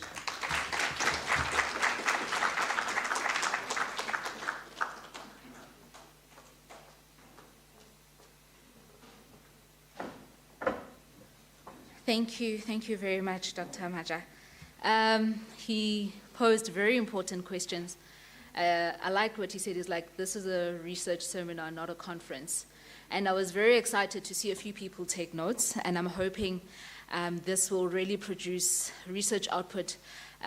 Dr. Maschava is here, the IPMSs, so hoping that there'll be a lot, guys. This is a really intriguing conversation that we're having. Dr. Maja mentioned that, are we building a capable public sector? So there's a lot of insight, the information that is being shared here today, and I hope it will enrich you guys in future studies or research that you're going to endeavor. Colleagues, we're moving on to the next speaker. I'm going to call on Prof. Van Dijk, the Director of the School of Public Management and Administration at the University of Pretoria. Prof, let's give it up for Prof, colleagues.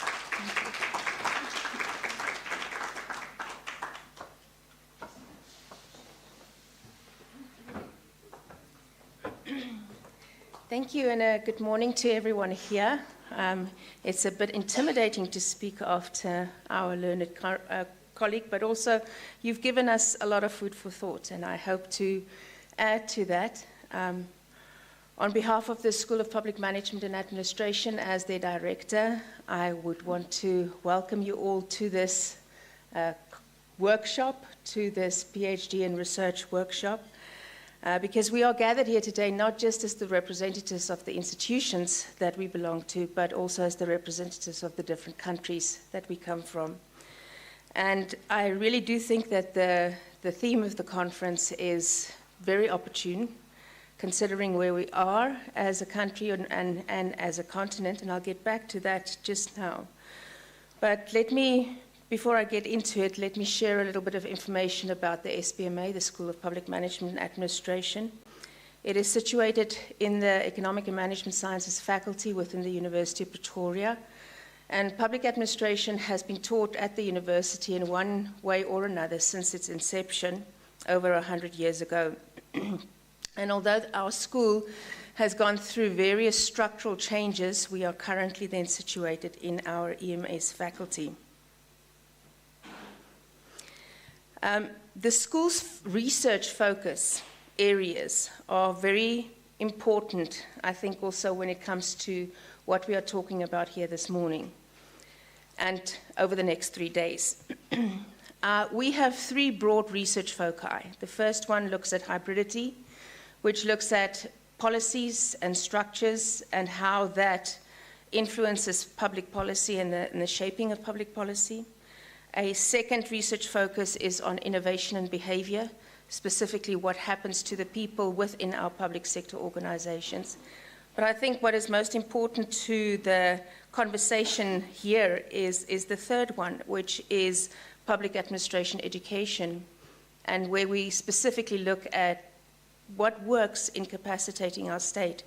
How do we and what do we contribute to the capacity building of our state through our own teaching and learning, and how do we adapt that to ensure, as this conference wants to ensure, talking about resilience and fragility. So let me get back at some of the questions that you've posed us. It made me think, as an academic, always about what is it when we say the word resilience, do we understand what we mean by it? Does it mean absorbing the shocks? Does it mean being adaptable? Does it mean that we are able to go with the flow and adapt our organizations accordingly? Do we understand that our organizations are people and not just structures? So should we not see fragility, in my mind, maybe as an opportunity to really ask the important questions about what should African structures really look like? And what should the conversation around resilience look like? I hope that by looking at the breadth and the depth of topics that will be covered at the conference or at the seminar over the next 3 days, that you will really talk about what the breadth and the depth of these conversations could be. It is, although we have managed our shocks over the last 4 years as a continent, it really is a time for the continent also to engage in deep conversations about how do we stand together, how do we build unity, how do we ensure the success of each other? Because by ensuring the success of each other, we will ensure the success of ourselves. If we do, and I think we do, as African people, we do believe in the collective, and the collective is most important and more important than the individual. I would like to say that our Faculty of Economic and Management Sciences in 2023 made some history by becoming the first faculty on the continent to receive accreditation from the AACSB, which is the Association to Advance Collegiate Schools of Business. This exceptional achievement places the faculty, our faculty, in an elite group of 6% of institutions worldwide that is accredited by the AACSB.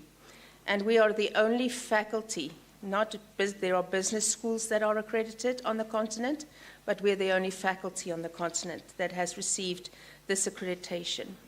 This workshop is, however, not just about us telling you about our institutions, but also let us use the opportunity here presented to us to build strong networks, to get to know one another across the continent, and that those networks that we build across research, across teaching, across the learning that we are exposed to over the next 3 days, that those networks become pillars of strength in our various communities. The conference aims to delve deep into the mechanisms that underlie the conversation around resilience. And I saw in the presentations that there is going to be an emphasis on policies. There's an emphasis on community-driven initiatives or co-production, on strategic partnerships that the African states have engaged in.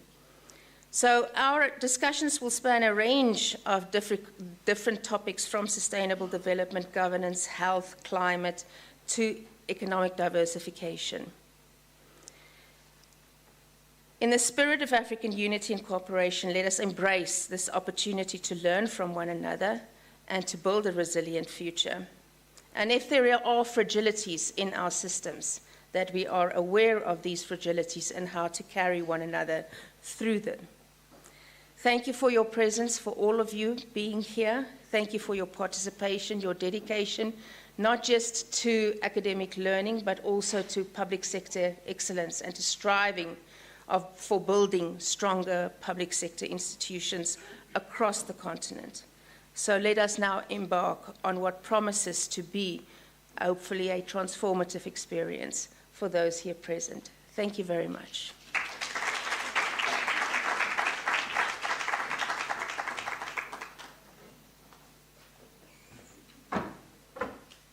Let's give it up once more for Prof. van Dijk.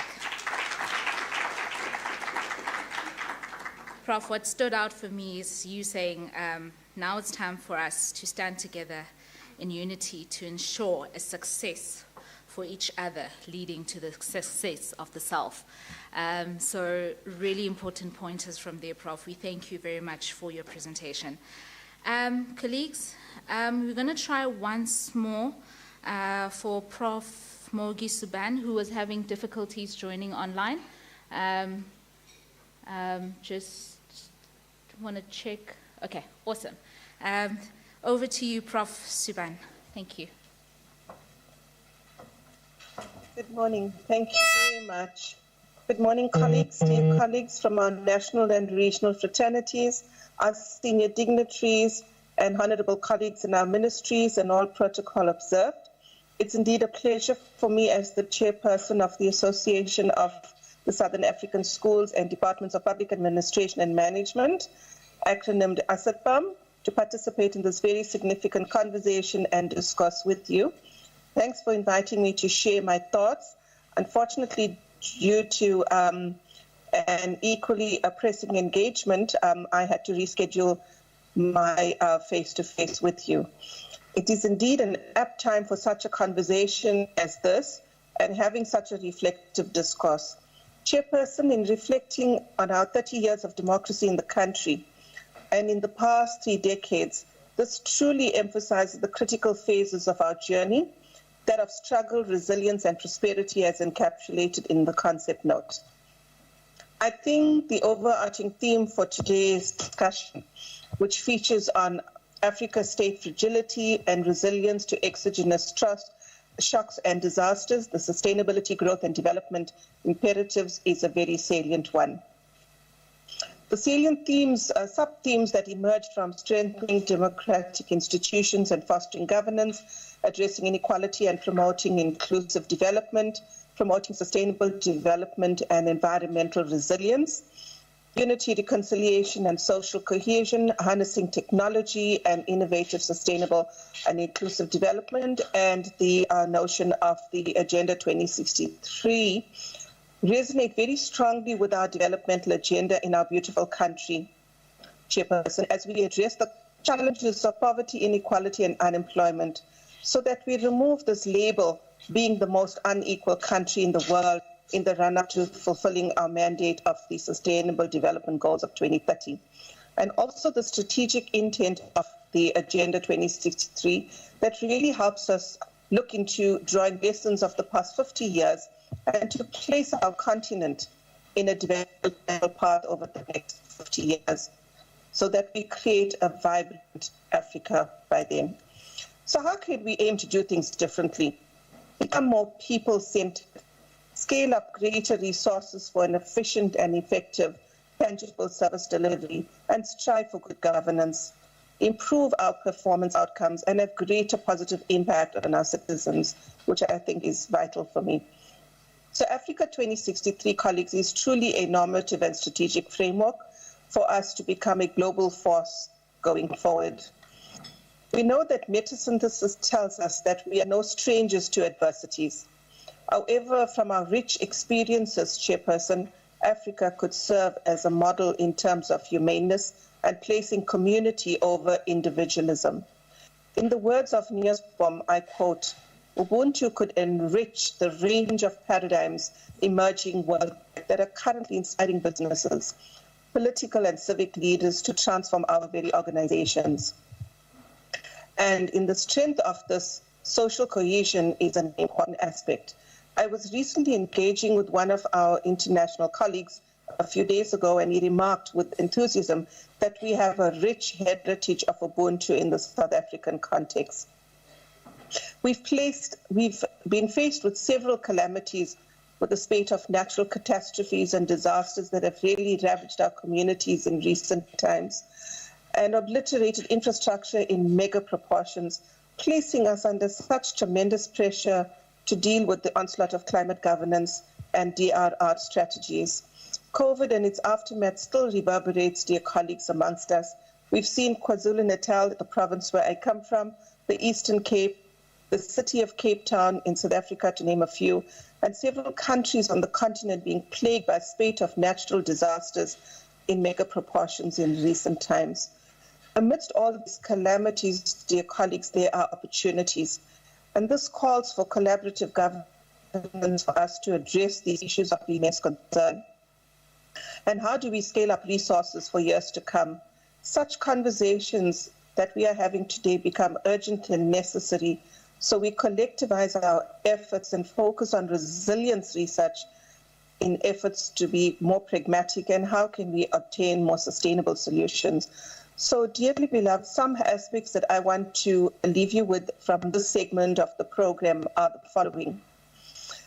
Micro-level constructs like self-efficacy are critical, but we have the ability to grow from adversity and individual resilience to a collective one that is more meaningful at a macro level, which I think is important. Resilience goes hand in hand with adaptation strategies.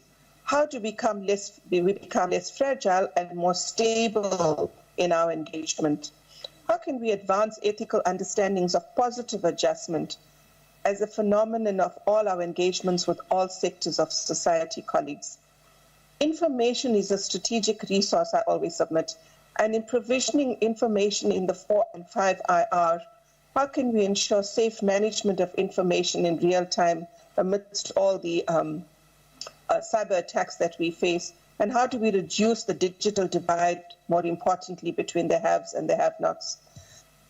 And I'm glad that Prof. Katter spoke about the policy issues, because whilst embedding top-down policy-making processes, we must actively empower bottom-up experimental policy approaches, and this is paramount in co-devising strategies for recovery and survival. Here I'm referring to epistemic community resilience strategies through lived experiences. Policy frameworks must not be devised as static constructs, but must be conceptualized in ways that take into account context-specific factors, which I think are important. We need greater inclusion of broader stakeholder engagement, which I'm glad we are having, that is fundamental to the cause at hand, Chairperson. And we need to strengthen capacity and capabilities, forums and networks such as these, in sharing those lived experiences and coping strategies. And then how can we become agents of change and not simply passive victims?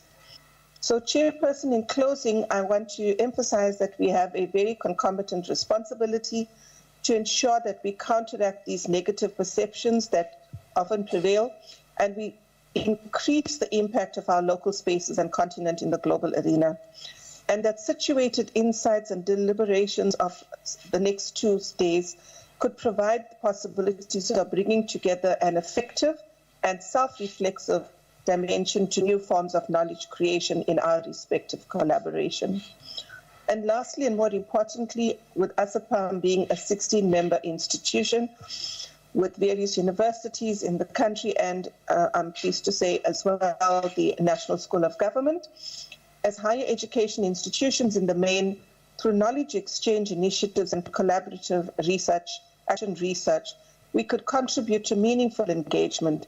We need to keep the discussions going towards tangible solutions and implement and embrace activism over the course and address the concerns and realities of not only our current generation, but future-proof our generations to come, because sustainable development means investing in our nations to carry the world into the future and make the vision a reality.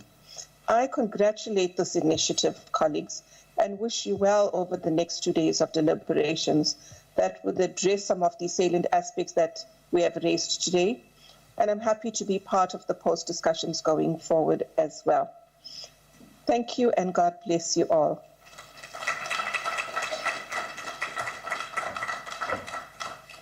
Thank you very much. Thank you very much, Prof. Suban. Colleagues, let's give it up one more time for Prof. She shared a very important statement. Information is a strategic resource.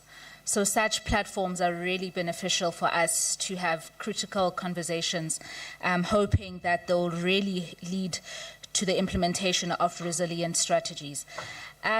Colleagues, due to time, we're moving on to the next item. Okay, so on the next presenter, I'm going to call on Prof. Edith Pashwana on behalf of the Thabo Mbeki African School of Public and International Affairs. Prof, over to you. Colleagues, let's give her a round of applause.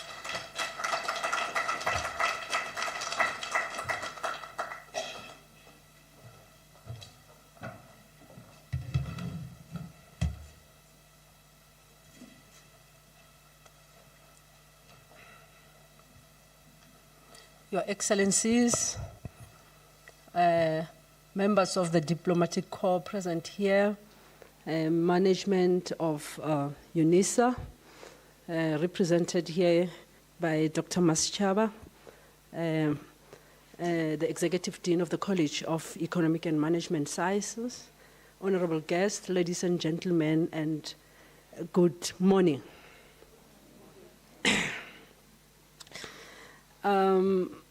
I came here to accompany the Dean, and I'm supposed to give remarks suddenly. So you will pardon with me, bear with me, because the Dean was supposed to be here. But as you can see, all of us are sick. I think his health is compromised this morning. He can't be with us here, as you can see. And I'm not going to talk for too long. I didn't prepare anything.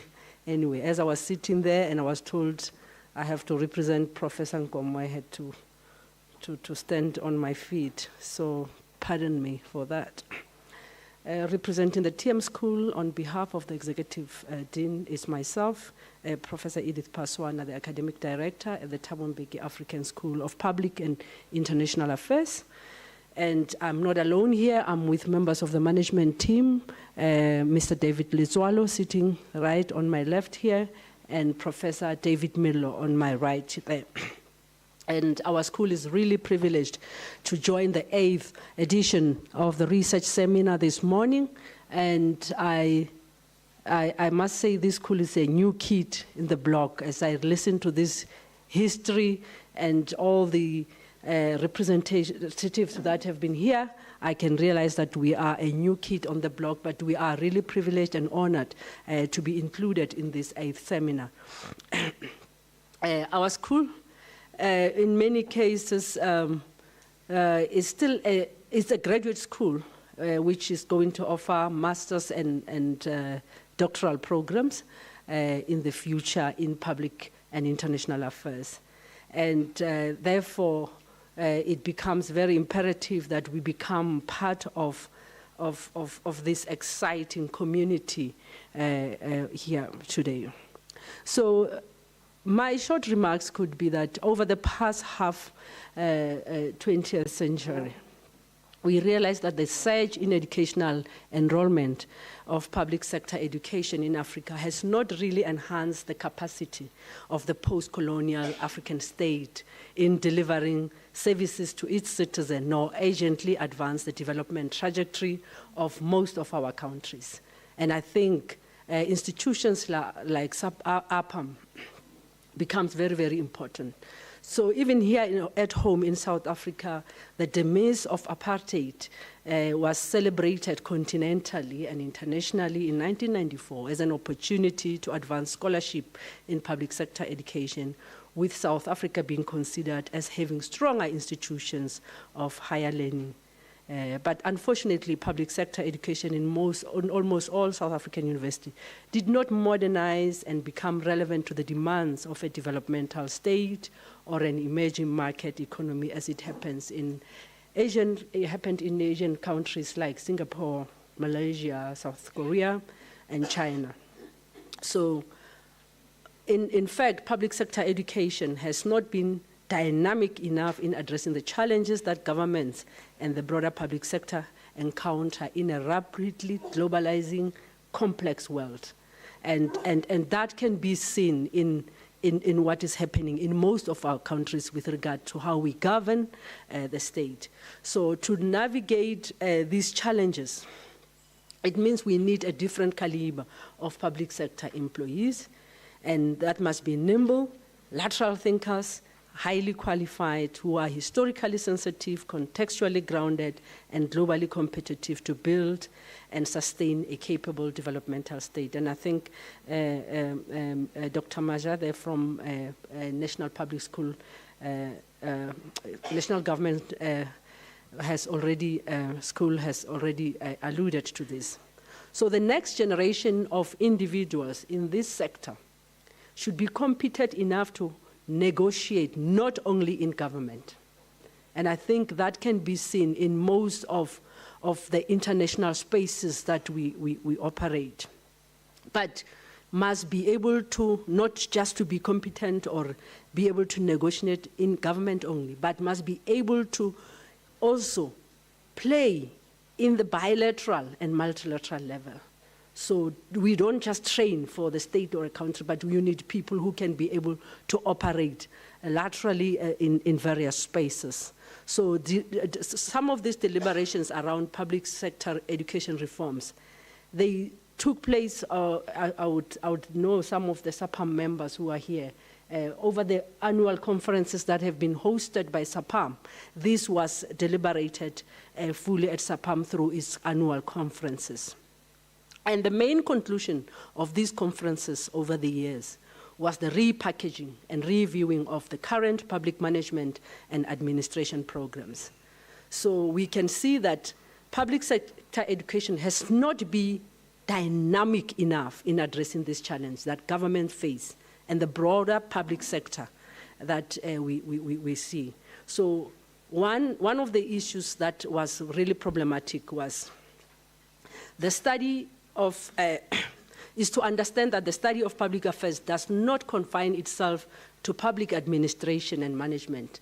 And that is where a school like ours come in. And secondly, that also the public and international affairs is more transdisciplinary because governance and societal issues are more complicated than understanding one discipline.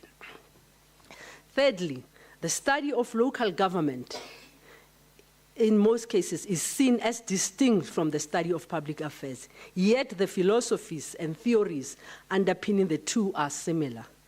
And fourthly, the study of urban affairs from the perspectives of political economy, quantitative analysis, governance, and economic analysis have been blatantly ignored in a country that is a developmental or emerging market state, and I think for most of our African countries as well.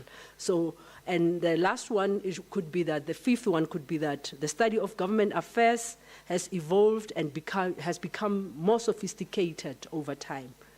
For instance, managing public and international affairs demand unique sets of skills, attitudes, values, which current configuration of the curriculum do not adequately cover. So in the past, you will also remember that the local government was separated from the administration of the state. So the new public affairs and international affairs seeks to address these binaries and ensure that students understand how the state is administered, how the local is governed, and how to relate with other governments and state-owned enterprises. And South Africa is a very good example because, my apologies, I have flu, so my voice keeps on moving, on running away from me. So and how they relate with governments and state-owned enterprises. And we have seen some of these people, they've worked in our state-owned enterprises. You can think of state SAA, you can think of many of our state-owned enterprises which eventually collapse, and we have seen how the Zondo Commission also exposed these challenges of working for government but without understanding the relation between other governments, how you relate to other governments, how you relate to state-owned enterprises as well. So the TM School was created to address these developmental challenges, also to search for new knowledge and ideas, and also to provide usable knowledge, and to be in the forefront of the logic of invention and discovery, and also to contribute to global discoveries. And we also want to be part of these discoveries in the fourth and fifth industrial revolution, and also to generate new knowledge that will bring about efficiencies and effectiveness in the public sector post the COVID-19. And also reshaping public and private sector relationship is one of our aim as well, and to determine the role of the public sector in economic development. So the outcome of the 2024 elections here in South Africa has created a government of national unity which intends to promote stability in South Africa. And that requires all of us to work together in building a cadre of professional civil servants for the future. As we can see, earlier the representative from DPSA talked about Goal 16 and Goal 17, which means we need to come together and to be able to strengthen institutions that we already have and be able to create a strong civil servant that can be able to deal with the challenges that we face. So the recurring challenges in leadership and governance across the continent also leave most of our states fragile on the continent. Most of our states are weak as well. Grand corruption and conflicts have been normalized throughout the continent. So the scale of the need for reforms cannot be understated. So the TM School was one of those institutions which was founded to address many of these challenges. And we can see that it seeks to position itself with other institutions to prepare incoming and future public officials to conduct their responsibilities efficiently, effectively, responsibly, and ethically. An educated and trained public service is required at all levels and in all public institutions. So the school will partner with several like-minded institutions. That's our aim, and that's why we are here even this morning.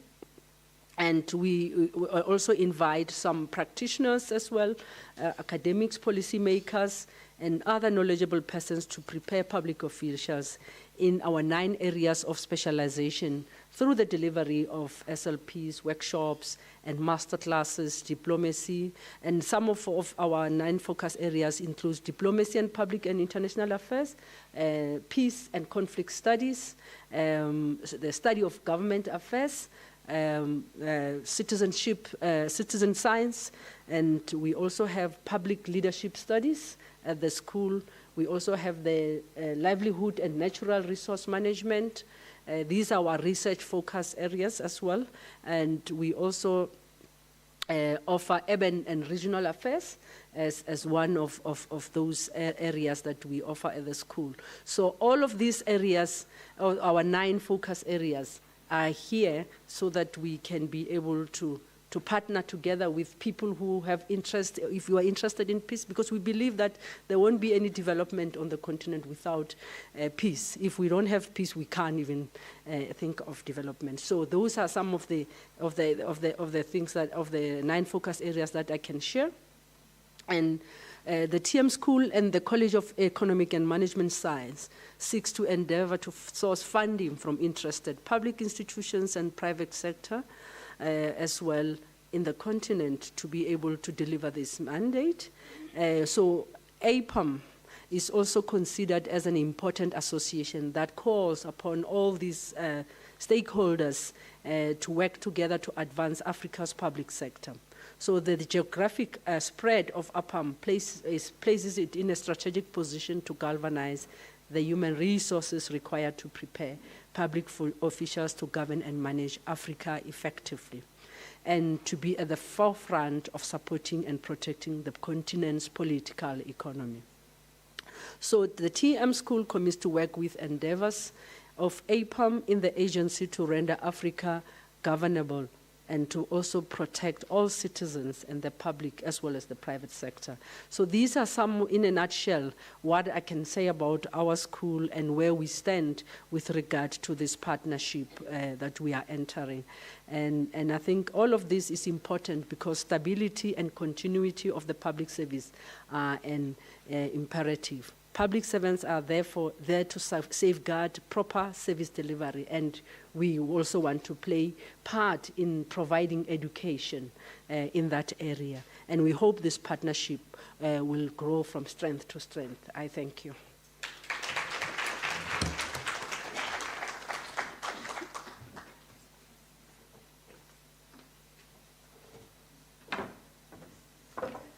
Many thanks, Prof. Paswane. Indeed, stability and continuity are very imperative to clarify the mandate and move forward. Prof also highlighted that to go far, we must go together and collaboration is key. We now move on to our first panel discussion under the sub-theme Policy, Legislative and Institutional Frameworks for Resilient Societies. This will be moderated by 2 powerhouses. One leads the largest provider of business education in Africa and one of the biggest in the world. That is you, Dr. Maschaba. And the other is considered the paragon of academic excellence and governmental excellence as well. And that is you, Dr. Halima Kunuete. I call upon you to come and facilitate the session. Oh, there's a change, Prof. Nanjelele. The school director for the School of Public and Operations Management will facilitate this session. I call upon our panelists, starting with Ms. Sarah Hamuda, who is an SDG specialist for APRM, Dr. Norman Nede from the University of Pretoria, Dr. Mary Mangai, also from the University of Pretoria, as well as Dr. Mataiwa Buseka from GPSA. Can you please come on stage for our first panel discussion?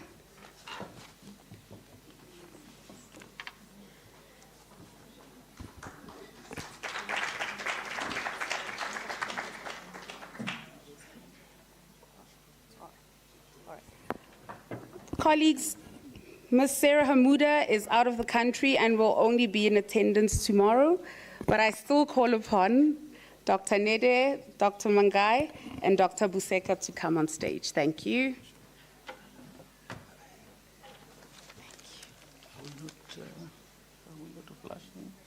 Just to discuss. Yes, because she's supposed to be assistant. Oh, okay. Thank you. I don't know, Dr. Buseka. I don't know. Okay, who's here?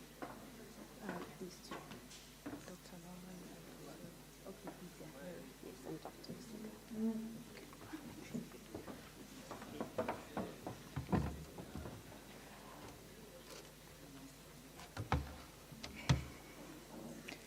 A very good morning to one and all. I'd like to ride on all the protocols that have been observed before now, but suffice to say that just acknowledging the dignitaries and all our hosts in collaboration, UNISA, APAM, and DPSA, and I'd say all protocol is observed. My name is Professor Halima Kunyute. I think I am accompanied by my co-facilitator here. And in the interest of time, you know, we need to adapt. So adaptability is part of how we govern and part of governance.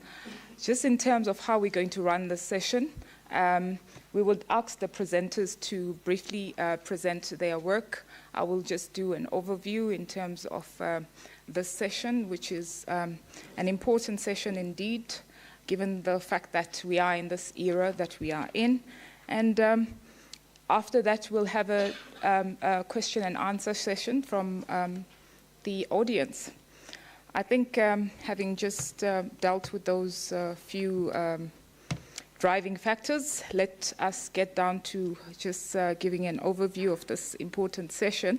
And I must table, perhaps being in government, core, and academia, one is of a perspective of presenting case studies. I saw that my colleague from NSG did the same, and that is how I've presented my overview here too. As you would know, this particular seminar has not come at the right time, and I think all the other speakers have been reiterating this. And for me, specifically, being on the ground in KwaZulu-Natal, Durban specifically, we've gone through horrendous disasters wherein you could see the adverse nature of disasters core. Having to be amongst the departments that has to provide relief to the communities as COCTA, we cannot but emphasize on the fact that we need to ensure that there are implementations that really speaks to what is happening. As if that was not what we needed to deal with core, we had a new legislature appointed as part of the provincial government of national unity. And as per the norm, we were all summoned by the MECs relevant. Mine is COCTA. But then having to hear that the new MEC for finance, on his first day, actually disbanded one of the offices that we were utilizing as part of government offices. Our head office is Pietermaritzburg, but most of the work gets done in Durban for some reason or the other. Goes to show that people have come in with a clear view of understanding the plight of government and understanding the fact that there needs to be change. And sitting from where I'm sitting, I felt it best to understand how I can contribute in this facet moving forward in terms of accountability, influencing it, because some of us believe in thinking outside of the box. And I approached the Speaker of Parliament and said, one of the interventions that I would wish for us as a province to champion is actually understudying the new provincial government of national unity. So I've started putting together the questionnaires because often we wait till there are challenges for us to understand the gaps, knowing very well that this particular sphere is a strategic sphere and it needs to actually be understudied and influenced by us as academics and officials because we are given the space to do so. So those are some of the interventions that we are doing on the ground. Bringing me to today's core component in terms of the rapidly evolving global landscape, the theme of policy, legislative and institutional framework for resilient societies is of paramount importance.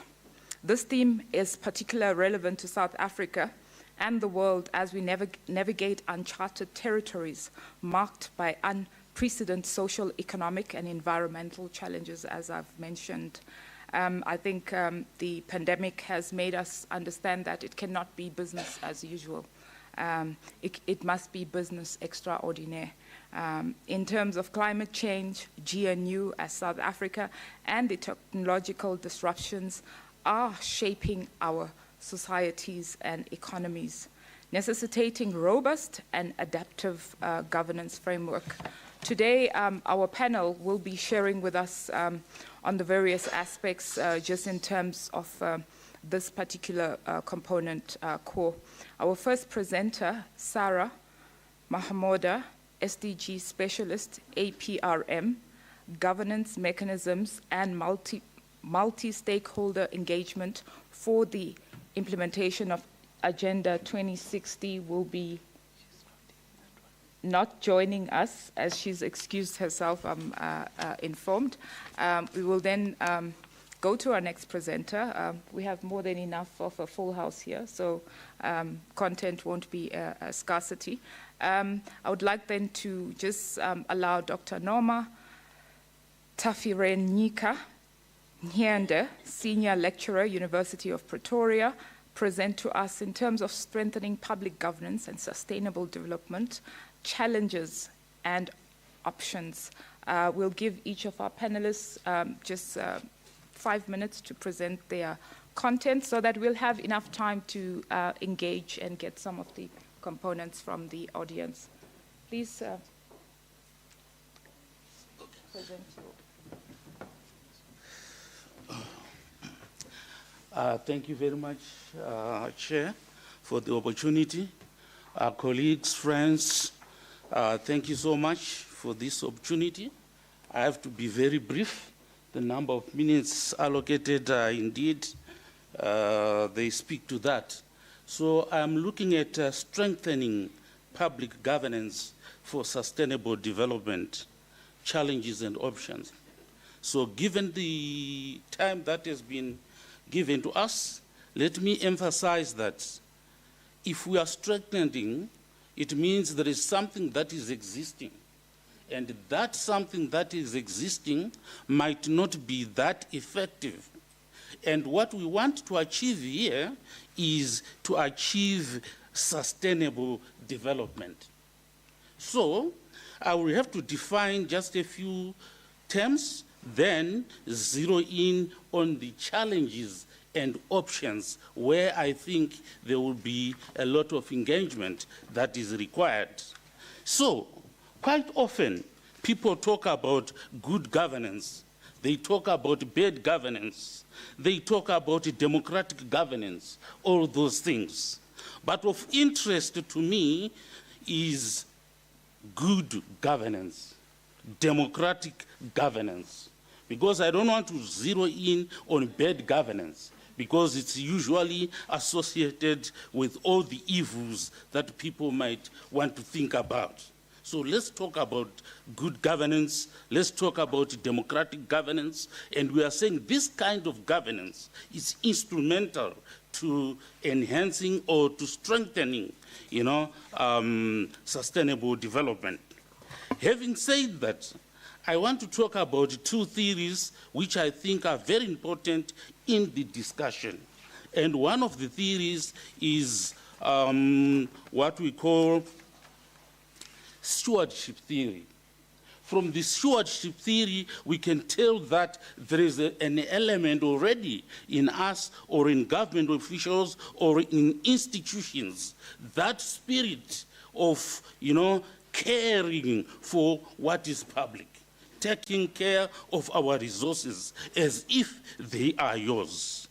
Then there is stakeholder theory, which I think in any of the arrangements that I've mentioned, there is need for stakeholder participation. So stakeholder theory speaks to that. So I want to emphasize that this world in which we live is now characterized with what we call VUCA, meaning volatile, uncertain, complex, and ambiguous. This has become the new normal. Many people have spoken about COVID-19. It came when we least expected it. So it means that our institutions must be strengthened in order to deal with these kinds of uncertainties when they do happen. And there are principles which are very important if we are to strengthen our public institutions. We need accountability. We need responsiveness, transparency, consensus, participatory or participation in public issues, inclusive, and the rule of law. And the players involved in this are of importance. Government is one of them. Non-governmental organizations are another. The private sector is another. Then there is civil society. Working together, my argument is we are strengthening, our public institutions to be able to deal with this. Now let me look at the challenges that we are facing in terms of strengthening this. The first one I would want to mention is lack of political will at times is there. Lack of institutional capacity and coordination. Lack of resources, it has been spoken about several times. Natural occurrences such as earthquakes, tsunamis, we were talking about floods, we are talking about a number of things that have happened in Africa. And this makes it very difficult to strengthen our public governance institutions. Lack of inclusivity and participation. Then there are wars in some regions of Africa. War-torn countries, they have other priorities, which to them strengthening would not be an issue because there are issues that are, affecting them at the moment. But I cannot leave this section without talking about rampant systematic corruption. There is no way we can talk about this without corruption. Corruption, some people describe it as a disease that has actually gone into our bone marrow to a point that living it might be difficult. But we are saying this affects. So, in the interest of time, let me conclude by the recommendations that I would like to make in terms of the options. Remember we said there are challenges, but there are also options. So the first option would be policy integration and mainstreaming. There is also the issue of institutional reform and capacity building. Above all, there must be multi-stakeholder collaboration. People were talking about collaboration.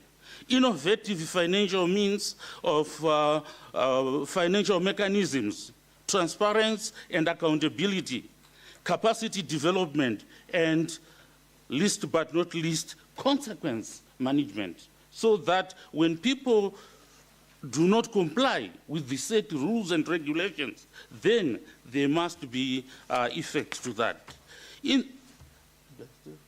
Let me conclude, and by way of conclusion, let me say, in terms of strengthening our public governance, it is necessary that we acknowledge the significance of an inclusive, reputable, and resilient local and national participation. That is very important. The other one would be transformative and sustainable development, and removing the bottlenecks that tend, to delay things in our process. Remember, we were talking about tsunamis. We were talking about the VUCA things that just happened from Norway. So we need quick decision-making. Last but not least, let me say it is also important for government to endorse options that strengthen the ability of empowered society to participate peacefully, practically, and sustainably. Consultation or participation must not be for the sake of participation, but it must be genuine participation where people are consulted and their voices are taken into consideration. That way, we can strengthen our institutions to make sure that we achieve the goals that we want to achieve come 2063. Thank you so much for the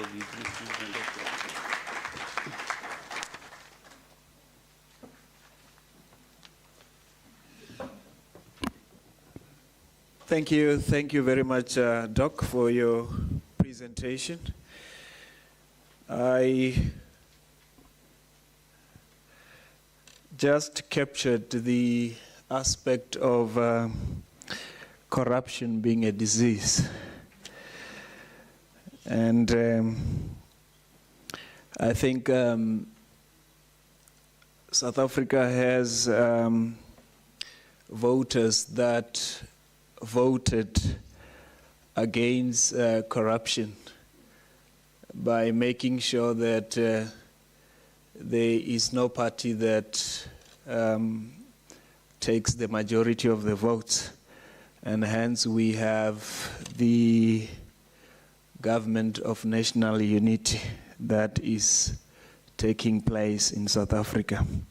So thank you very much, Doc, for that presentation.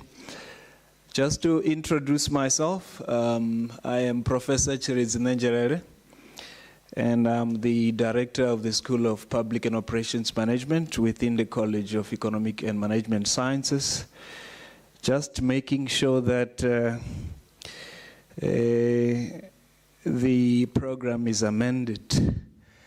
On the program, you've got Dr. Masi Chawa, who is my boss. So she asked that I fill her shoes. It's a very big task. All right, and thank you to my co-moderator for introducing this session so well, making my job quite easier. So we are going to continue with the next speaker, who is Dr. Mary Mangai, a senior lecturer at the University of Pretoria. She will be talking to us about social capital in governance and crisis management, a global perspective. Dr. Mangai, over to you.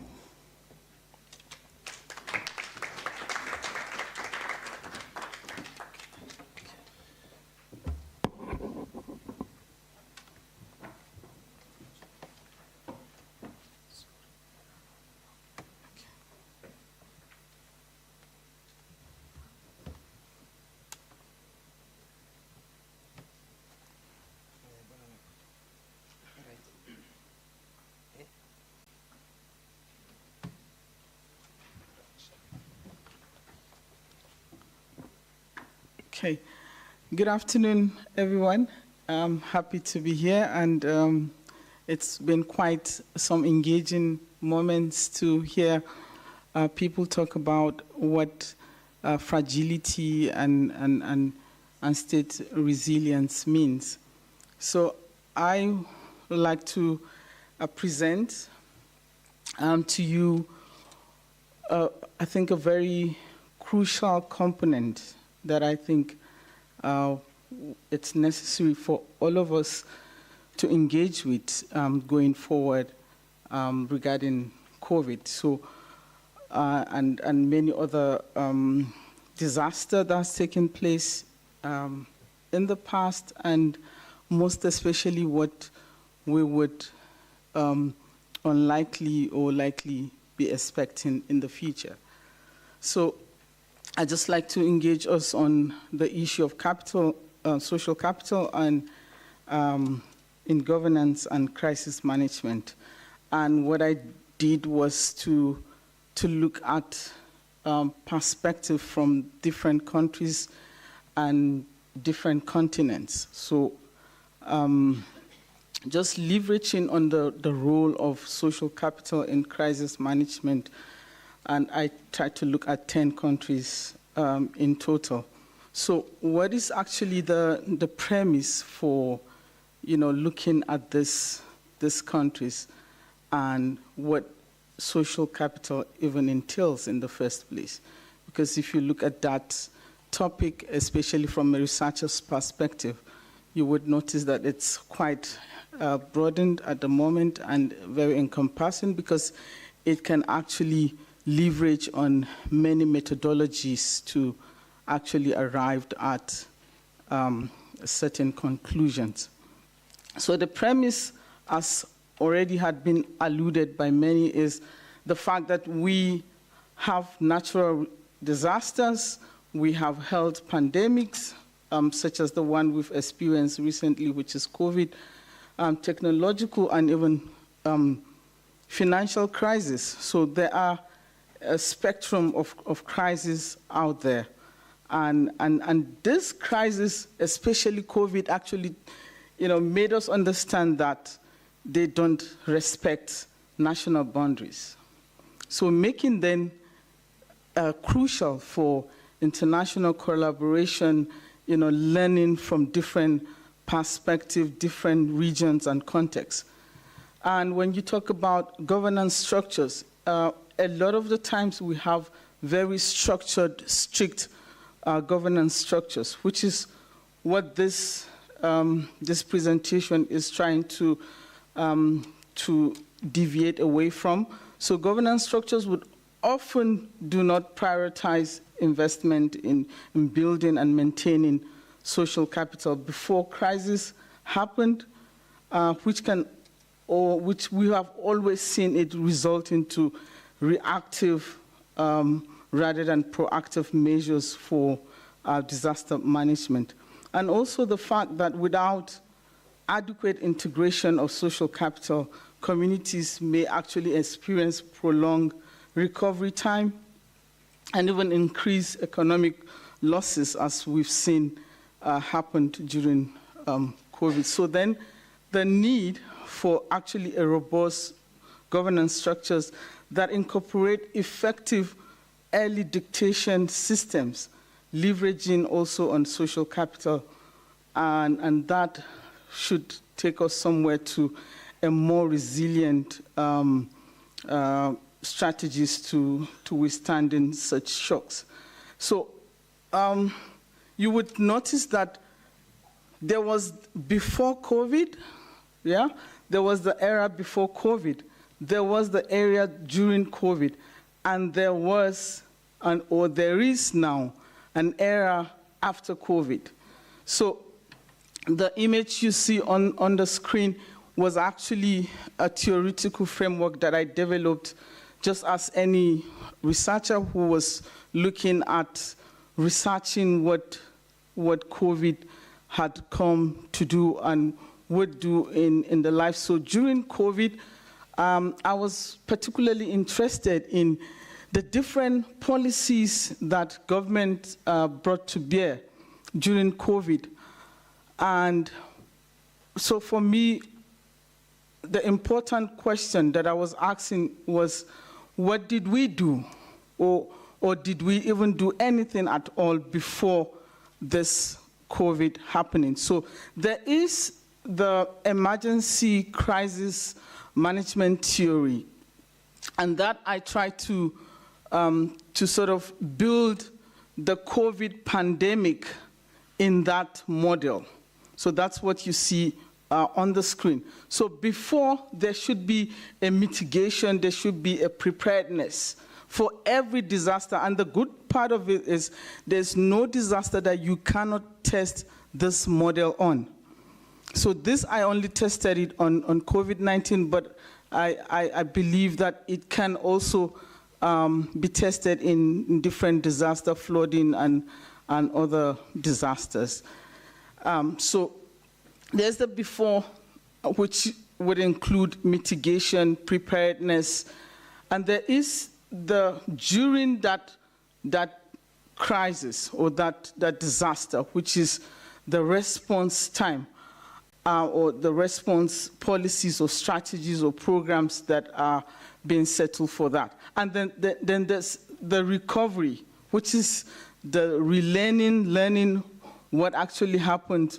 And I think this is quite, for me, timely, because it sort of gave me hope for what I did in this together with other colleagues in this paper or in that publication, to say that after, and so some of the recommendation we together provided, that, you know, we did saw responses, we did saw reactions, and someone asked the question about what did Africa do to have taken us to the point that we didn't see or experience the pandemic as other continents or other nations did. And then the fact that, you know, what can we do? What are we doing? And that brought me to, you know, trying to look at putting a map around the globe and trying to see what countries are, you know, doing, especially before.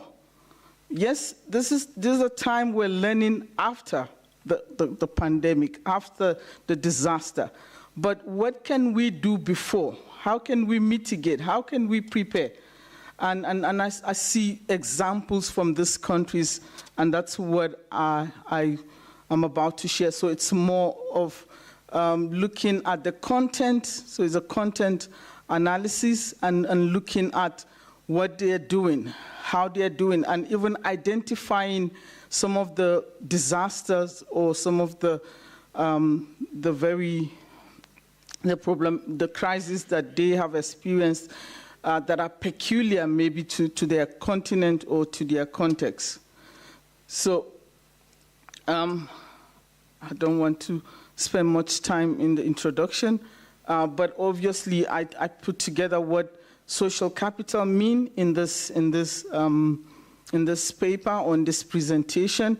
The fact that it must be looked from a formal and informal structure of organizing and preventing crisis, a collective community resource-based model of ensuring crises are mitigated and even the preparedness of it. And then what governance means, I can share the slides, but I also did touch on the fact that it's not about a top-down approach, but the fact that very important role players, citizens, communities should be in the power and responsibility sharing of this. And then the crisis resilience, we've all heard about it ever since we began this.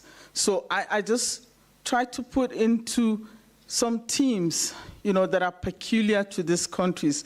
And for want of time, I wouldn't spend time. I'd also put that neatly together in this presentation, but for want of time, I won't spend time to go into details. But one of the key themes that I saw in, for instance, Japan is one of the 10 countries I studied. So I looked at few countries in Asia, in North America, South America, Europe, and even trickling down to Africa. So Japan, we know that they have the history, or they are susceptible to earthquakes. And we've seen oftentimes they have already built robust disaster preparedness culture that sort of see them to effective recovering and also building high community engagement. And India is also one one case that utilized local networks in action. Peradventure, there would be questions, so I would rather like to run through these countries. We've seen Bangladesh using local adaptation strategies and ensuring that is crucial for them to mitigate against cyclones and flooding. New Zealand, they have this indigenous group, which is called the Mario group, and they utilize their knowledge in terms of their values, their traditional knowledge and practices to enhance emergency responses, and they did that in many of the crises that New Zealand had to go through. So, for instance, the earthquake, they usually utilize this indigenous group and their understanding to bring into bear. Netherlands is one of the countries that is sitting below sea level, and we all know that there's climate change, there's the rise in the sea levels at the moment, and we know that Netherlands have actually utilized a very strong flood risk management system to integrating social capital and community involvement, especially in water management. We know that Netherlands had to build after the 15th century flood. They actually had to innovate and invent dams, dikes, to ensure, and many other, very strong strategies. And we've seen, even though it's a country that's below sea level, but it has low major floods compared to countries that are sitting on highlands. We have Italy. We've seen how Italy handled. They have variation in the regions, in the northern and the southern, but yet we've seen how they use that to handle crisis during COVID. And the United States, we've also seen the difference between how they handled Hurricane Katrina and how they handled Sandy, because of the effect of what they saw in Hurricane Katrina. They had to deviate a different means, a different way of handling Sandy, which is improved response, especially in terms of leveraging on community knowledge, local perspective, and readiness to other crises. Chile is one of them. Kenya already had been alluded to, but then the diversity had also been a strength. South Africa was also mentioned as, an example for how resilience was built during COVID. So I just put together all this, the summary of all these countries, their crisis type, their key social capital elements, the outcomes, and the references. And I just left with few policy recommendations or policy implications for what we can do, especially now that we are sitting to relearn what crisis management would involve, especially in our continent. So I would want to read all of that, because, and then maybe the conclusion is to have more resilient, well-prepared communities. And then learn from global examples. I wish to have shared Chile's example because they've built codes, they built networks that would ensure that the magnitude of earthquakes up to 8.0% is actually having infrastructures that, or buildings that can withstand such earthquakes. Thank you very much.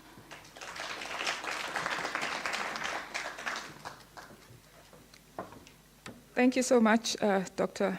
Mangai. I think that round of applause was too timid. Please, can we give her an even harder round of applause? I mean, the areas that were raised here, integration and leveraging on social capital towards disasters, focusing on crisis mitigation and the best practices and benchmarking with international countries. That for us is really important as we need to understand where the world is at as there are new interventions and inventions out there. And the integration of indigenous knowledge, because this is important and often it's overlooked when research is being done.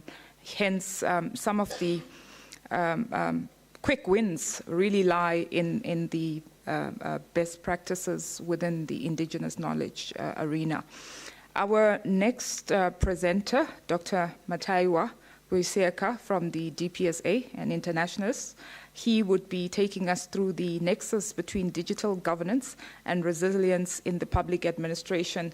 Suffice to say, I think when I was looking at this and aligning it to the district development model in South Africa, in which regard it also emphasizes on the use of digital tools to enhance planning and coordination at a local government level, it becomes pertinent to understand this particular model as it was already established in 2019.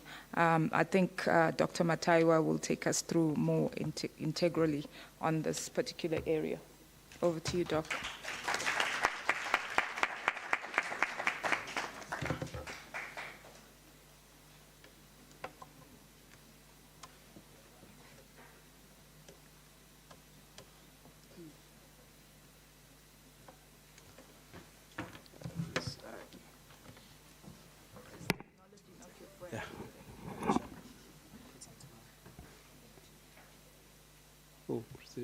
Okay. Good afternoon, distinguished delegates. I also want to stand on the established protocols, and in the interest of time, I want to echo the remarks of gratitude that were conveyed earlier, to thank the UNISA for hosting us, as well as to thank the other partners, SAPAM, APAM, for these enduring partnerships. Going through the 8th edition is not a mean achievement, and we hope that we'll build enough resilience to continue with this partnership and bring in even more partners. Now, my input, of course, I made a presentation for 20 minutes, but it's translated into 5 minutes.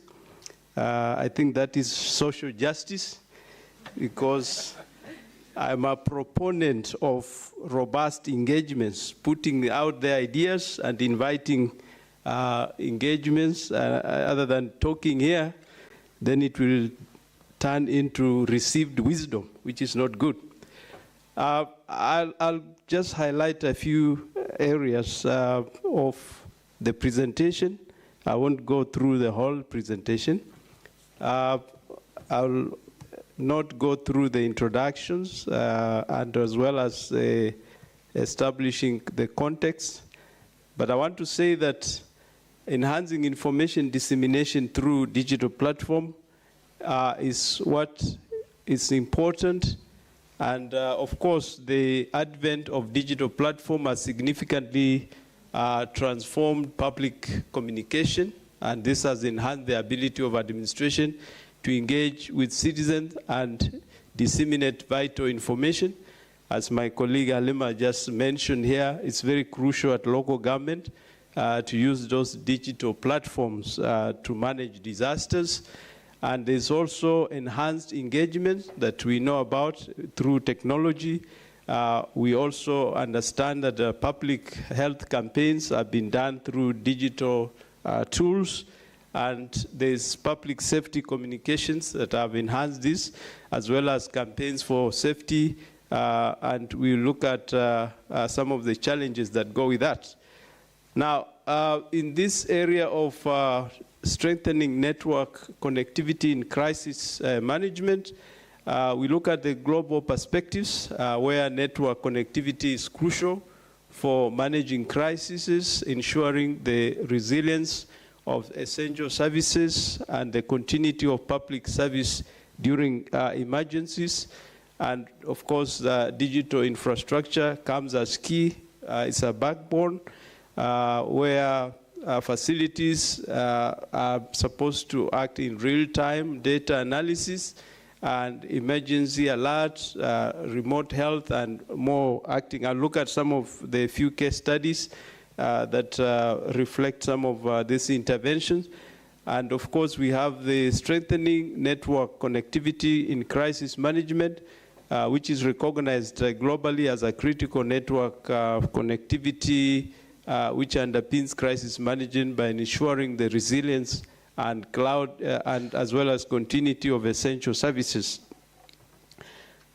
E-governance, we have had these important tools that have come through with managing the crisis. We have e-learning, we have e-filing, e-health, and e-municipal services, a whole range of that, which we saw through COVID. When it comes to coordinated response to crisis through digital solutions, we have digital integrations that happen through adaptation of digital tools and platforms, which revolutionize crisis management and enhances capacity for swift and coordinated response in emergencies. Key technologies, emergency alert systems on social media, GSI, and cloud-based tools are also used, and we have case studies with regard to COVID pandemic, which had various responses, telehealth and online data dashboards. Australia, for instance, had bushfires management through digital coordination of firefighting efforts and community engagement, as you had a colleague that Dr. Mongai that talked about New Zealand and the community engagement leveraging that. And we have the issue of overcoming challenges. I won't go through this. I want to go to strengthening resilience through digital governance. We have intersectoral collaboration, which fosters partnerships and of course, my previous speaker spoke about collaborations and mobilizing partnerships across government. And we have cultural transformation. Also, Dr. Mungai spoke about that in one of the case studies, which shifts towards agile, digital-first approaches within public administration that emphasizes innovation and user-centric design, and of course, looking at strategic approaches where balancing the benefits of digital transformation with the need to address associated challenges to ensure a digital governance enhances public service delivery and citizen engagement. And on this, finally, you look at inclusivity and accessibility, where we design digital services that are accessible to all citizens, including those with disability and especially in those underserved areas. Now, within the case study, I'm sorry, I'm just talking too fast. I have to, because 5 minutes, I don't want to come and stand behind me here. So, I'll run through the case studies. For instance, Rwanda, we have mesh network mountain communication in disaster-prone areas, which ensures that emergency services, there's continuity to that. Dr. Mungai spoke about Japan. I won't go through that. I think she's right about the having established a resilient mechanism there. Nigeria, for instance, there's a satellite communication counters, flood-induced network failures, supporting relief and rescue operations. In Ghana, you have mobile technology which plays a pivotal role in health crisis management, exemplified during COVID. Estonia, this mountain digital continuity for government services through data embassy concept, which safeguard against data loss and service disruptions. And you have, lastly, South Korea, which utilizes a nationwide 5G network to enhance emergency services. With what we are saying is that there has to be a way that services will continue in spite of the emergencies. And these are the various innovations that have come in to ensure that there's continuity. In a world that is excessively relying on technologies, there has to be a way to ensure that nothing collapses when there's an emergency. And emergencies are becoming very regular and severe. With regard to South Africa, we have overview of digital transformation initiatives. We have the implementation of the National E-Government Strategy Roadmap, and there's also infrastructure development that is exemplified in expansion of broadband connectivity, and there's e-government service expansions, which has launched online platforms for various public services, such as e-home affairs for passport and ID application and SARS e-filing. And of course, there's the development of GovChat platforms just to mention a few. We have digital skills and literacy, which is an initiative to improve digital literacy among populations, especially underprivileged and rural communities. Now, what is the future? Quickly, future trends and innovations. On this, we have the various, the key parts of digital machines that are enabling or e-enablers. But when you prepare for future learning, you look at adaptive regulation or regulatory frameworks, which ensures that this technology evolve with balancing rapid tech integration with ethical standards and citizen. And we've been talking about ethical standards recently. You hear even some of the key players from Google and even Apple, they are worried about the ethics, and the EU has recently signed an agreement around ethical standards on IA in particular. And then you have digital literacy and inclusion, which is bridging the digital divide, which is a key challenge in Africa. Public-private partnerships driving innovation through collaboration between government, tech companies, academia, and civil society. There are issues around security, cyber security, and foresight planning, employing strategic planning to anticipate and prepare for future technological opportunities and crises. I'm concluding, Chair. And on this, we say that embracing digital transformation is key, and there's that interconnectedness of technology and governance. The integration of digital tools in public administration underscores the synergy between technology and advancement of effective governance. As well, there's transformative potential where digital technologies have reshaped public services, making them more responsive, efficient, inclusive, as evidenced by global case studies. Of course, inclusivity in the digital space is not at the place where we want it to be. There's still vast areas of illiteracy and exclusion in the digital space. There's the digital divide in Africa, so there's a lot of work that need to go through there. And then streamline processes and engage citizenship, or these are digital solutions, have enhanced service delivery and ensured continuity during crises that we mentioned.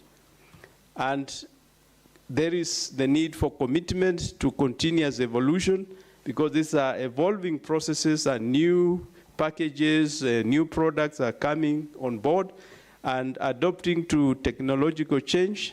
This is a dynamic nature of technology, and societal needs require ongoing adaptation.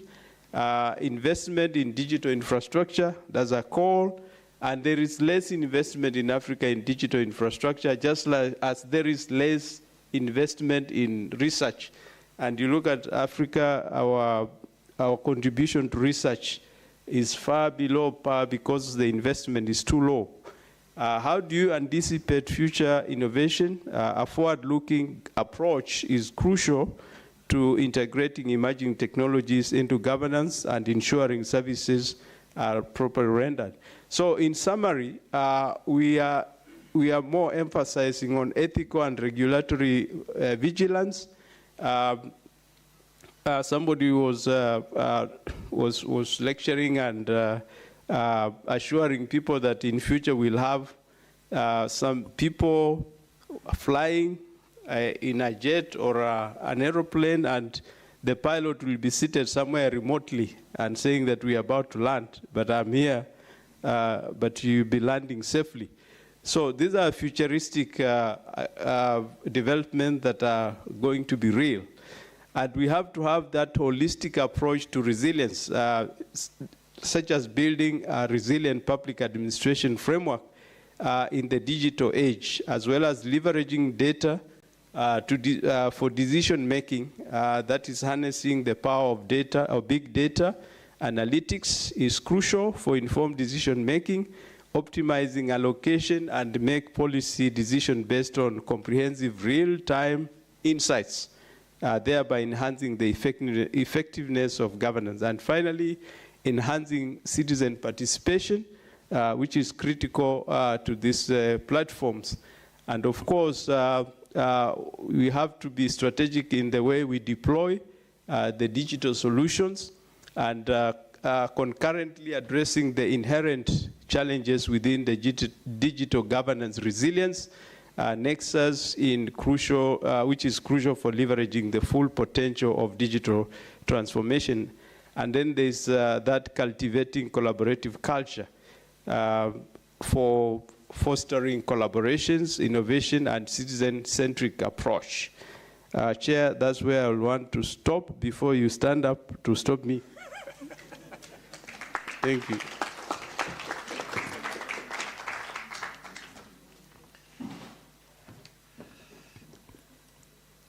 Thank you very much, Dr. Usieka.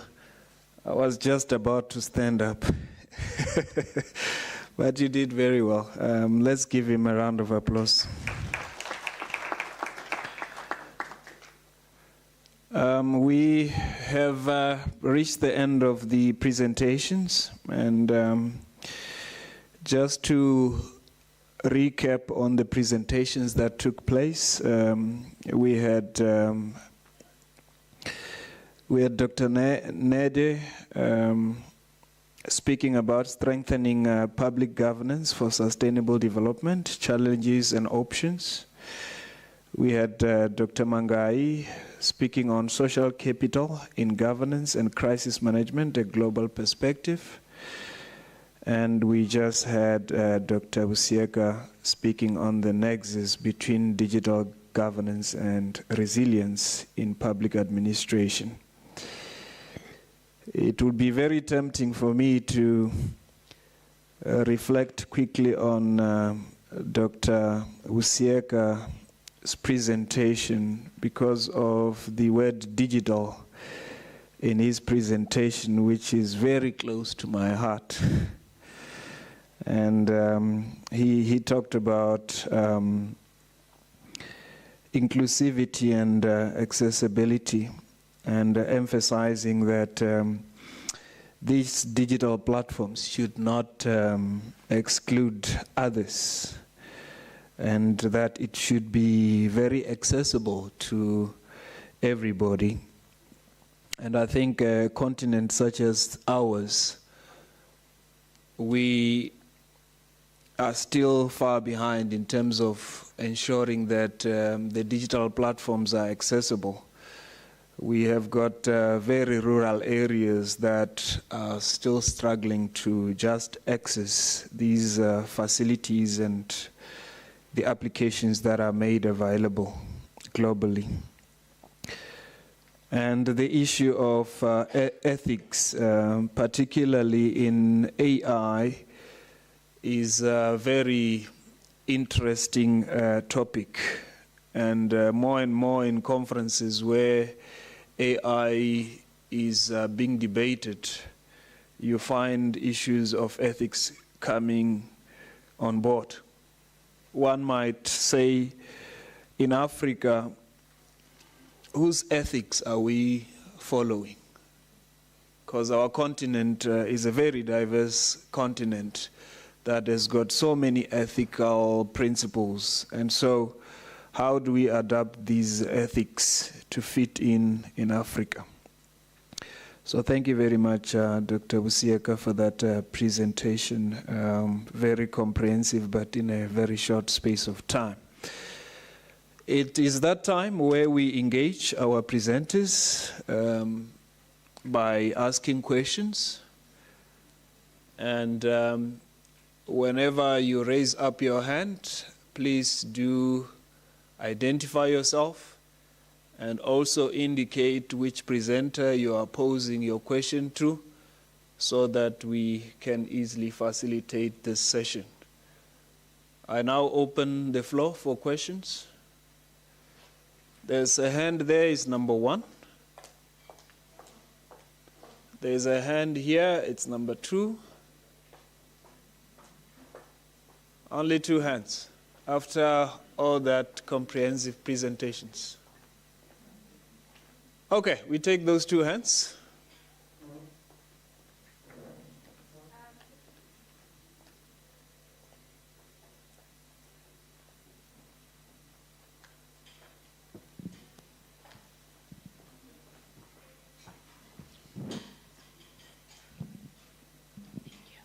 Good afternoon, everybody. My name is Makhanse Mereki, a lecturer from Economics Department, UNISA. My comment is to Dr. Busieka. While he was busy presenting, I kept asking myself about inclusivity. It's a good thing that our government is introducing e-government, and we have seen it. It's working, especially the e-home affairs and the SARS one. My question or comment is that, are there plans in the future to develop our townships? We cannot forget that these services, as much as they can work in the suburb areas, because most of us, we have Wi-Fi and we have easy access to digital devices, but our people who stays in the township, and if you look at South Africa, most of the workforce are the people that stay in the township. And I think it will be brilliant ideas that our township are transformed into e-governance so that in the future we will have smart townships. And that will go back to what President Ramaphosa said during his SON address, that they are planning to introduce smart city in South Africa. So I think this e-governance is one step ahead of South Africa becoming, having more smart cities and smart townships. Thank you. Thank you very much for that question. There's a third hand that is noted. I believe Dr. Busieka has noted the question. You can proceed, Dr. Muraga. Thank you very much. I am Dr. Muraga, everyone from the School of Management Sciences. My question is directed to Dr. Mangai. And thank you, all the presenters, for such a brilliant discussion.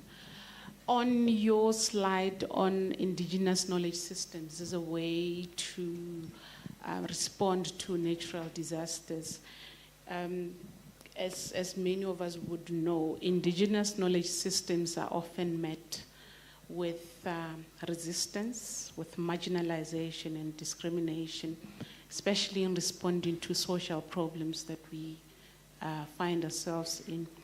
There was a comment on how we responded to COVID-19. In fact, there was an assumption that African continent will be swept away by this disease. But contrary to that, the African continent has been less affected in terms of infections and the number of deaths. So the question that I have is, what can be done, in your view, to mainstream indigenous knowledge system practices, natural herbs, remedies that have been taught way before and have been practiced before, and there seems to be resistance to those options? What can be done? Thank you. Thank you very much, Dr. Moraka, for that question. To Dr. Mangai, the third question. Thank you very much for the opportunity. I'm Commissioner Fred Omondi from Kenya. Mine is very simple. I believe that we have the most brilliant brains in Africa in this particular room. So my question not only goes to the presenters, but also to the entire team. Many times when we talk about resilience, the one thing that I've always heard people mention is resources. We can't talk about resilience without talking about resources. But if you look at resources, we're not really talking about natural resources, we're talking about the financial aspect of it. Africa has natural resources, but there's a disconnect between our natural resources and our financial muscle. Why is that so? Because there's a particular entity somewhere that is in charge of the global monetary system. They determine who prints the money, they determine the value of these currencies. This serious issue is never discussed whenever Africans meet, and yet this is the elephant in the room. When are we going to begin talking about this? You know? Because we need to begin putting the West to task. We can't continue having a scenario where Africans simply play second or third fiddle to this particular discussion, where somebody somewhere decides what is supposed to be printed to be called currency and the value of that particular paper to the rest of the world.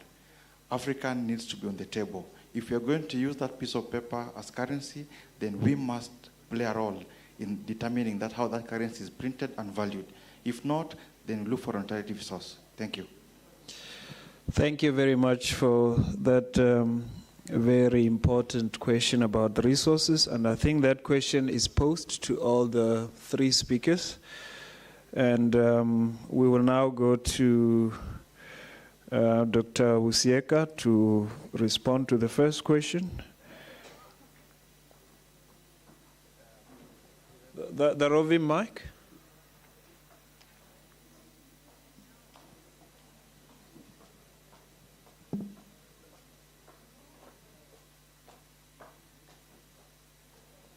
So you'll respond to the first question and also the question of resources.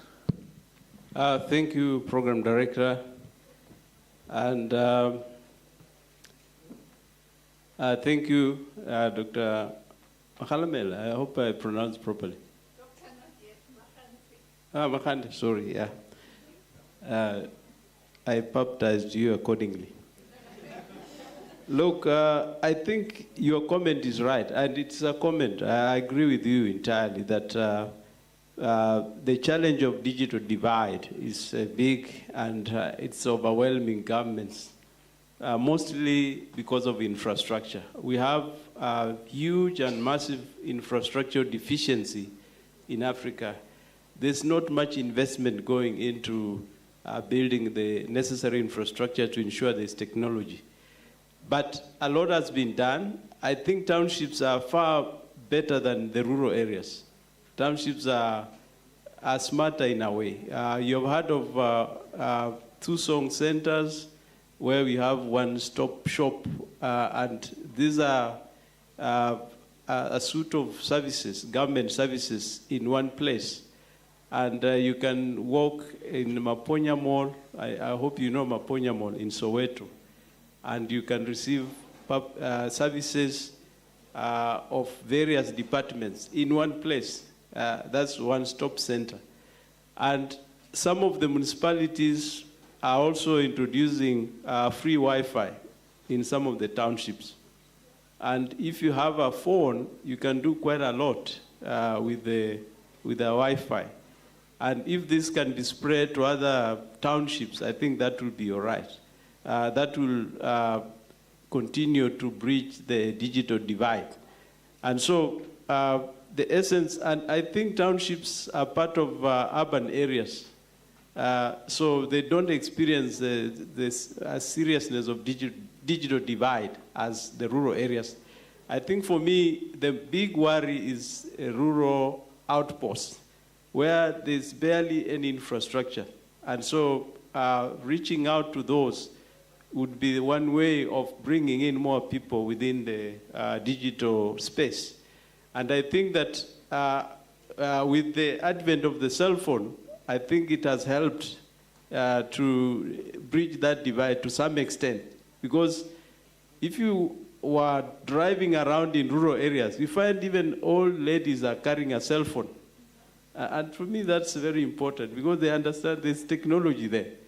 And in some countries like Kenya, for instance, which are big on mobile money, you find that people are sending their families money, this M-Pesa money through the phones, and that to me is part of that. So they use that space, and some doctors, they use technology through the phone, for instance, to alert patients that you need to take your drugs on this day, you need to do that. So that message does get spread through that, the cell phone. So I agree with you, we need smart cities, but we need to put more investment in that.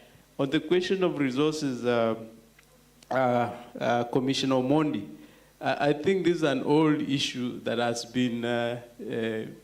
been discussed, and there hasn't been any resolution in terms of implementing the ideas that come through.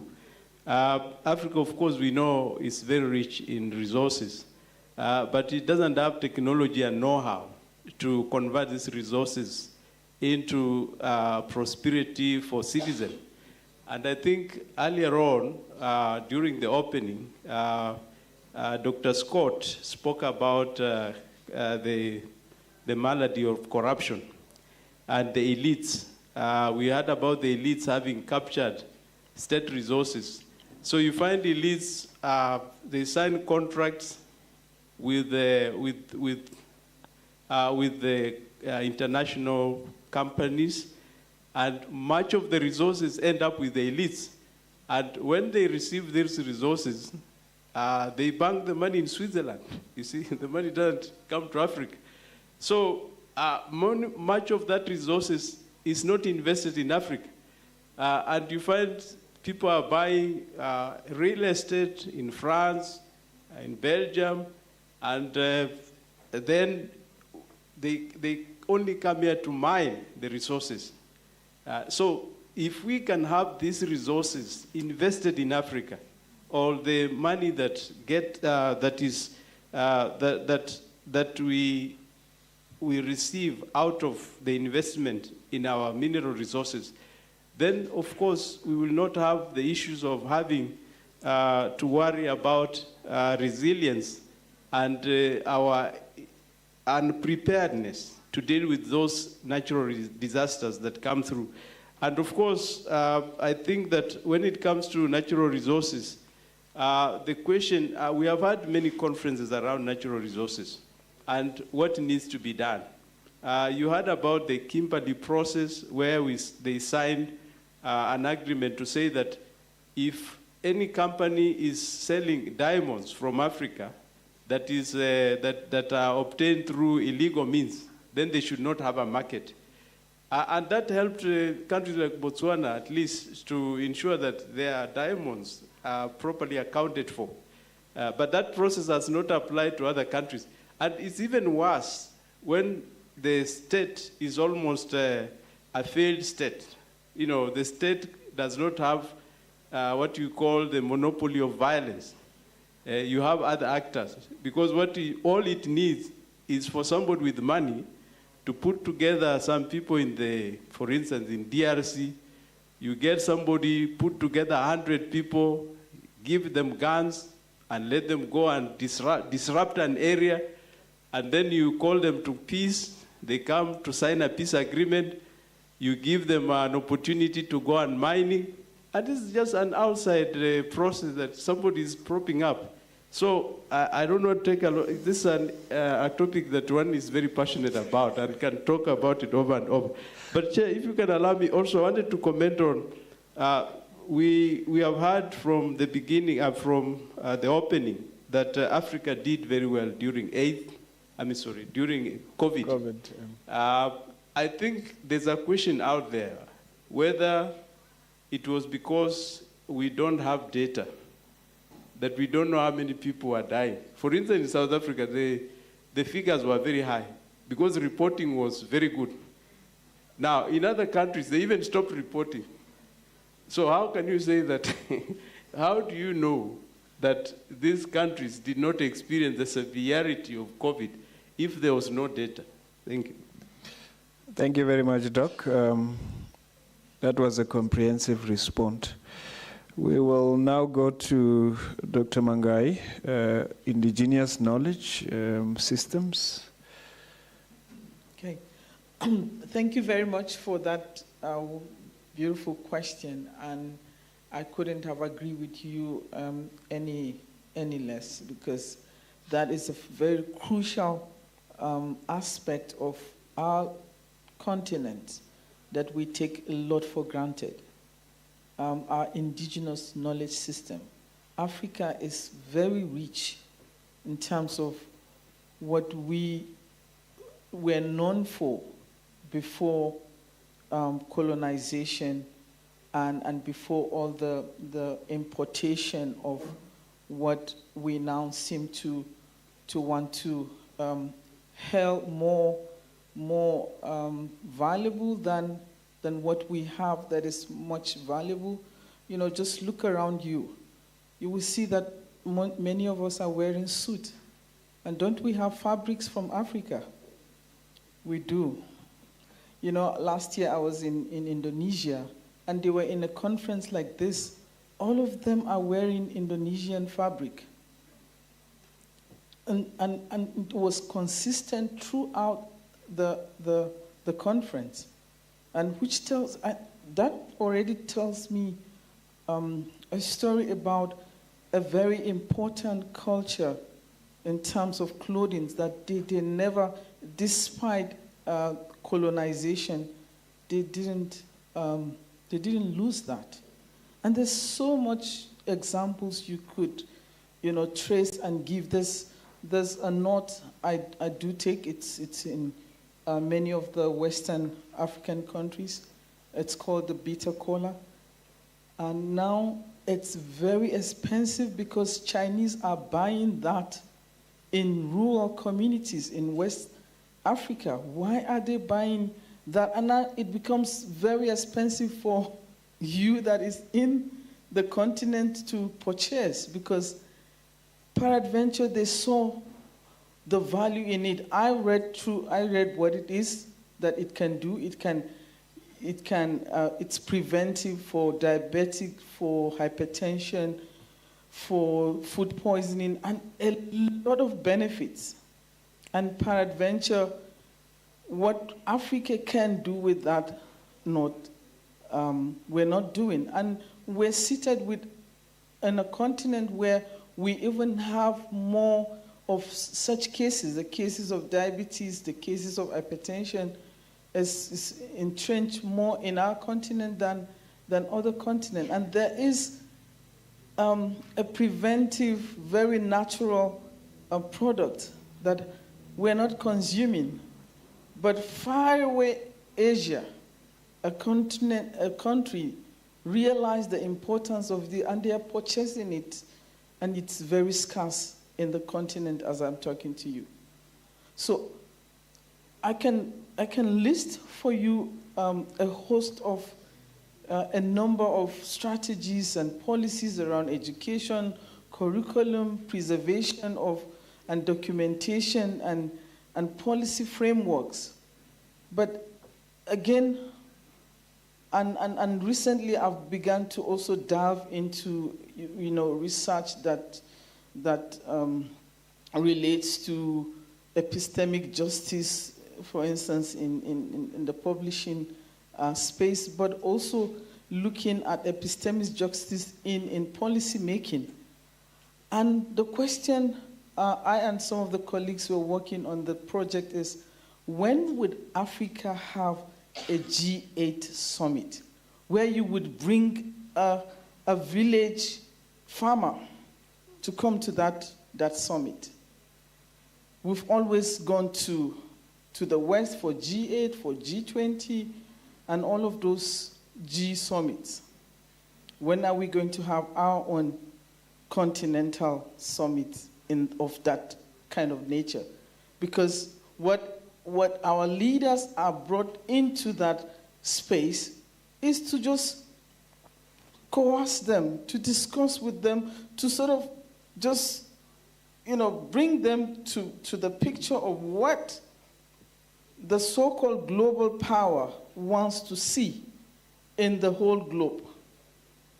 So I definitely agree with you that there's a lot that needs to be done. There's a lot of community engagement that we need to do. We need to do more of participatory research. For those of us, this is a research conference. We need to do more of participatory research, where you would not just go talk to those people in those communities, but also, have a feedback session.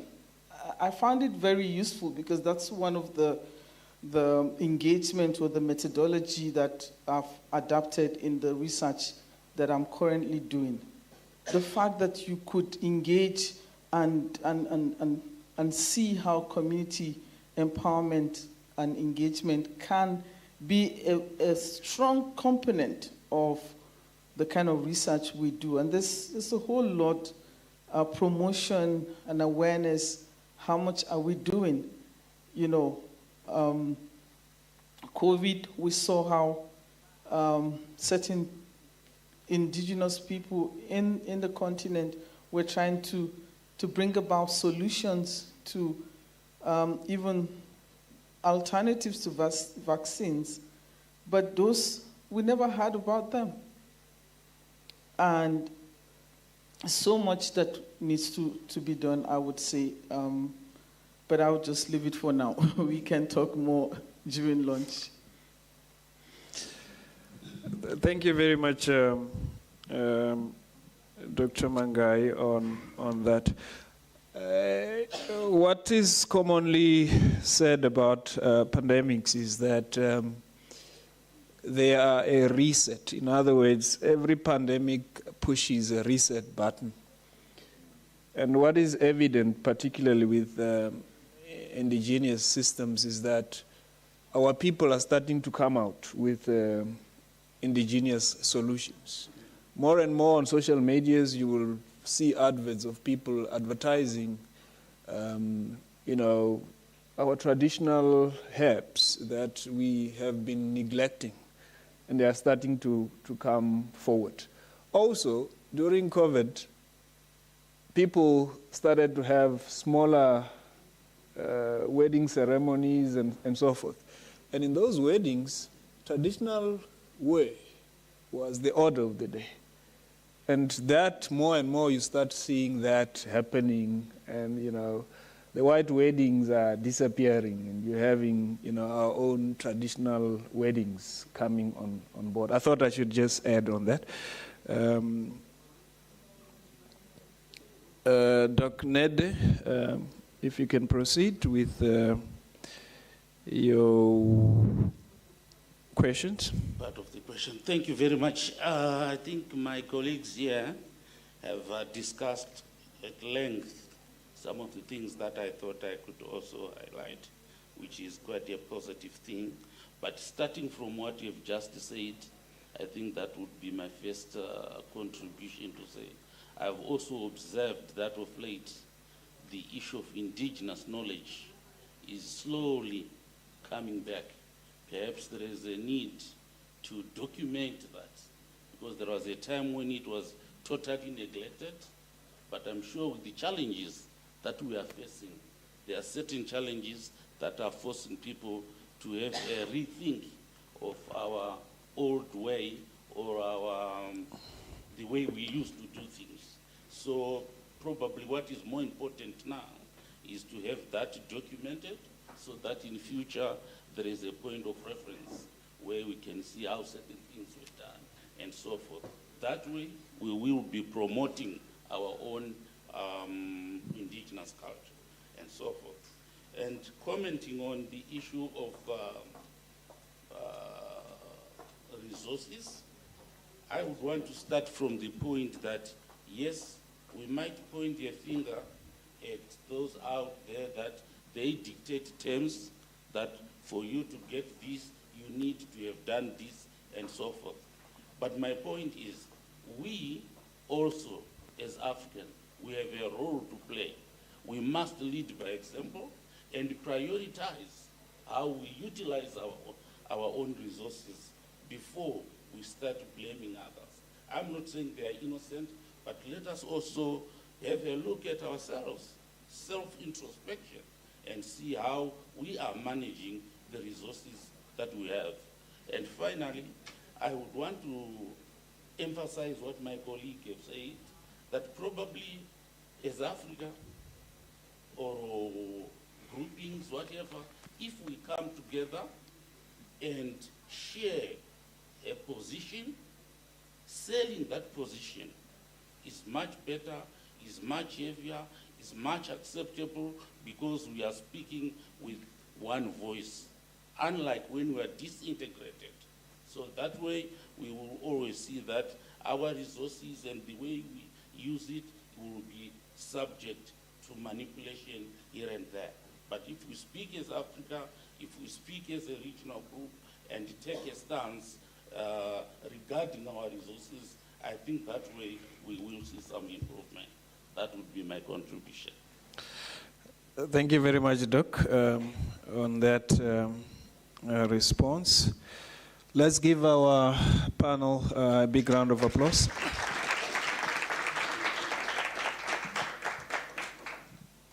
I think they did a stellar job in addressing the topics allocated to them.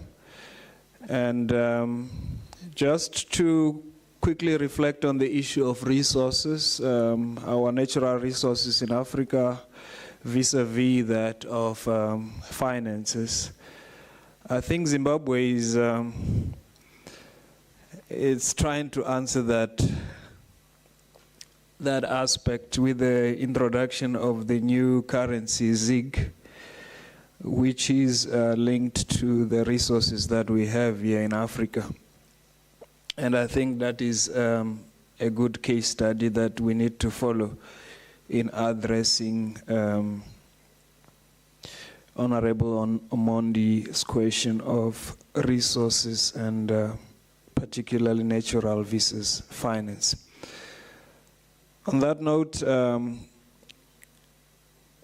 honorable delegates, excellencies, ladies and gentlemen, I want to thank you very much for listening attentively to our speakers, and also just to want to appreciate my co-moderator, Dr. Kunuote, for the stellar work that she has done in this co-moderation. And on that note, we want to thank you very much, and back to the main co-pilot of this conference today.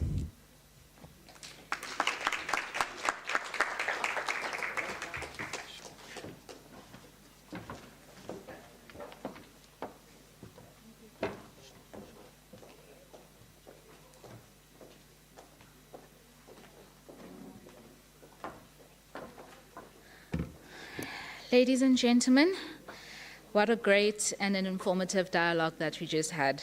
If day one is this impactful, you can already imagine what day 2 and day 3 will be like. So, yeah, it's been great. Colleagues, just a correction on the program.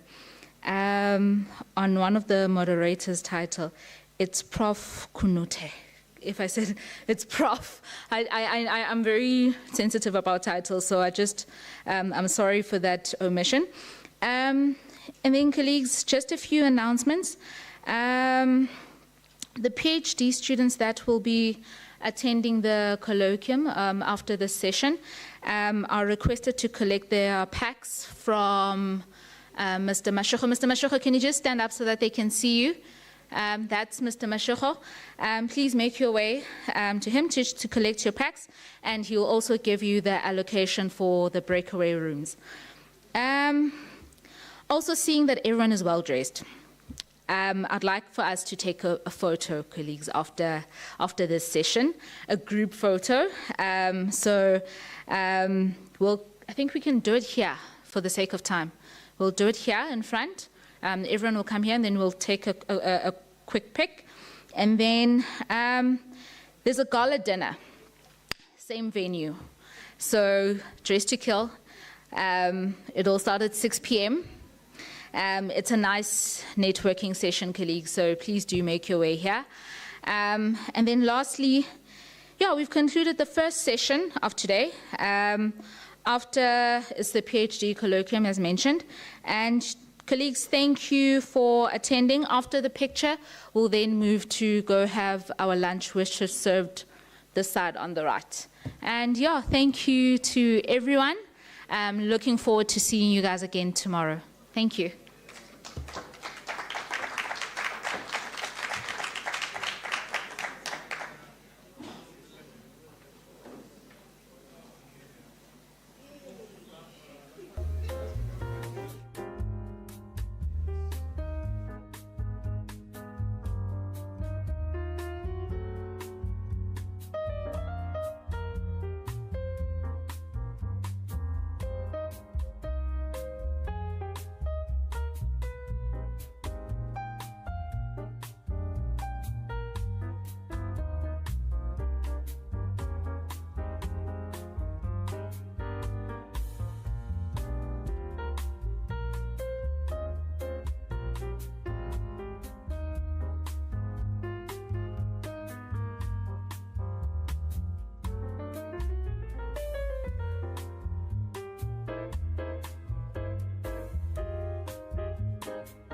you.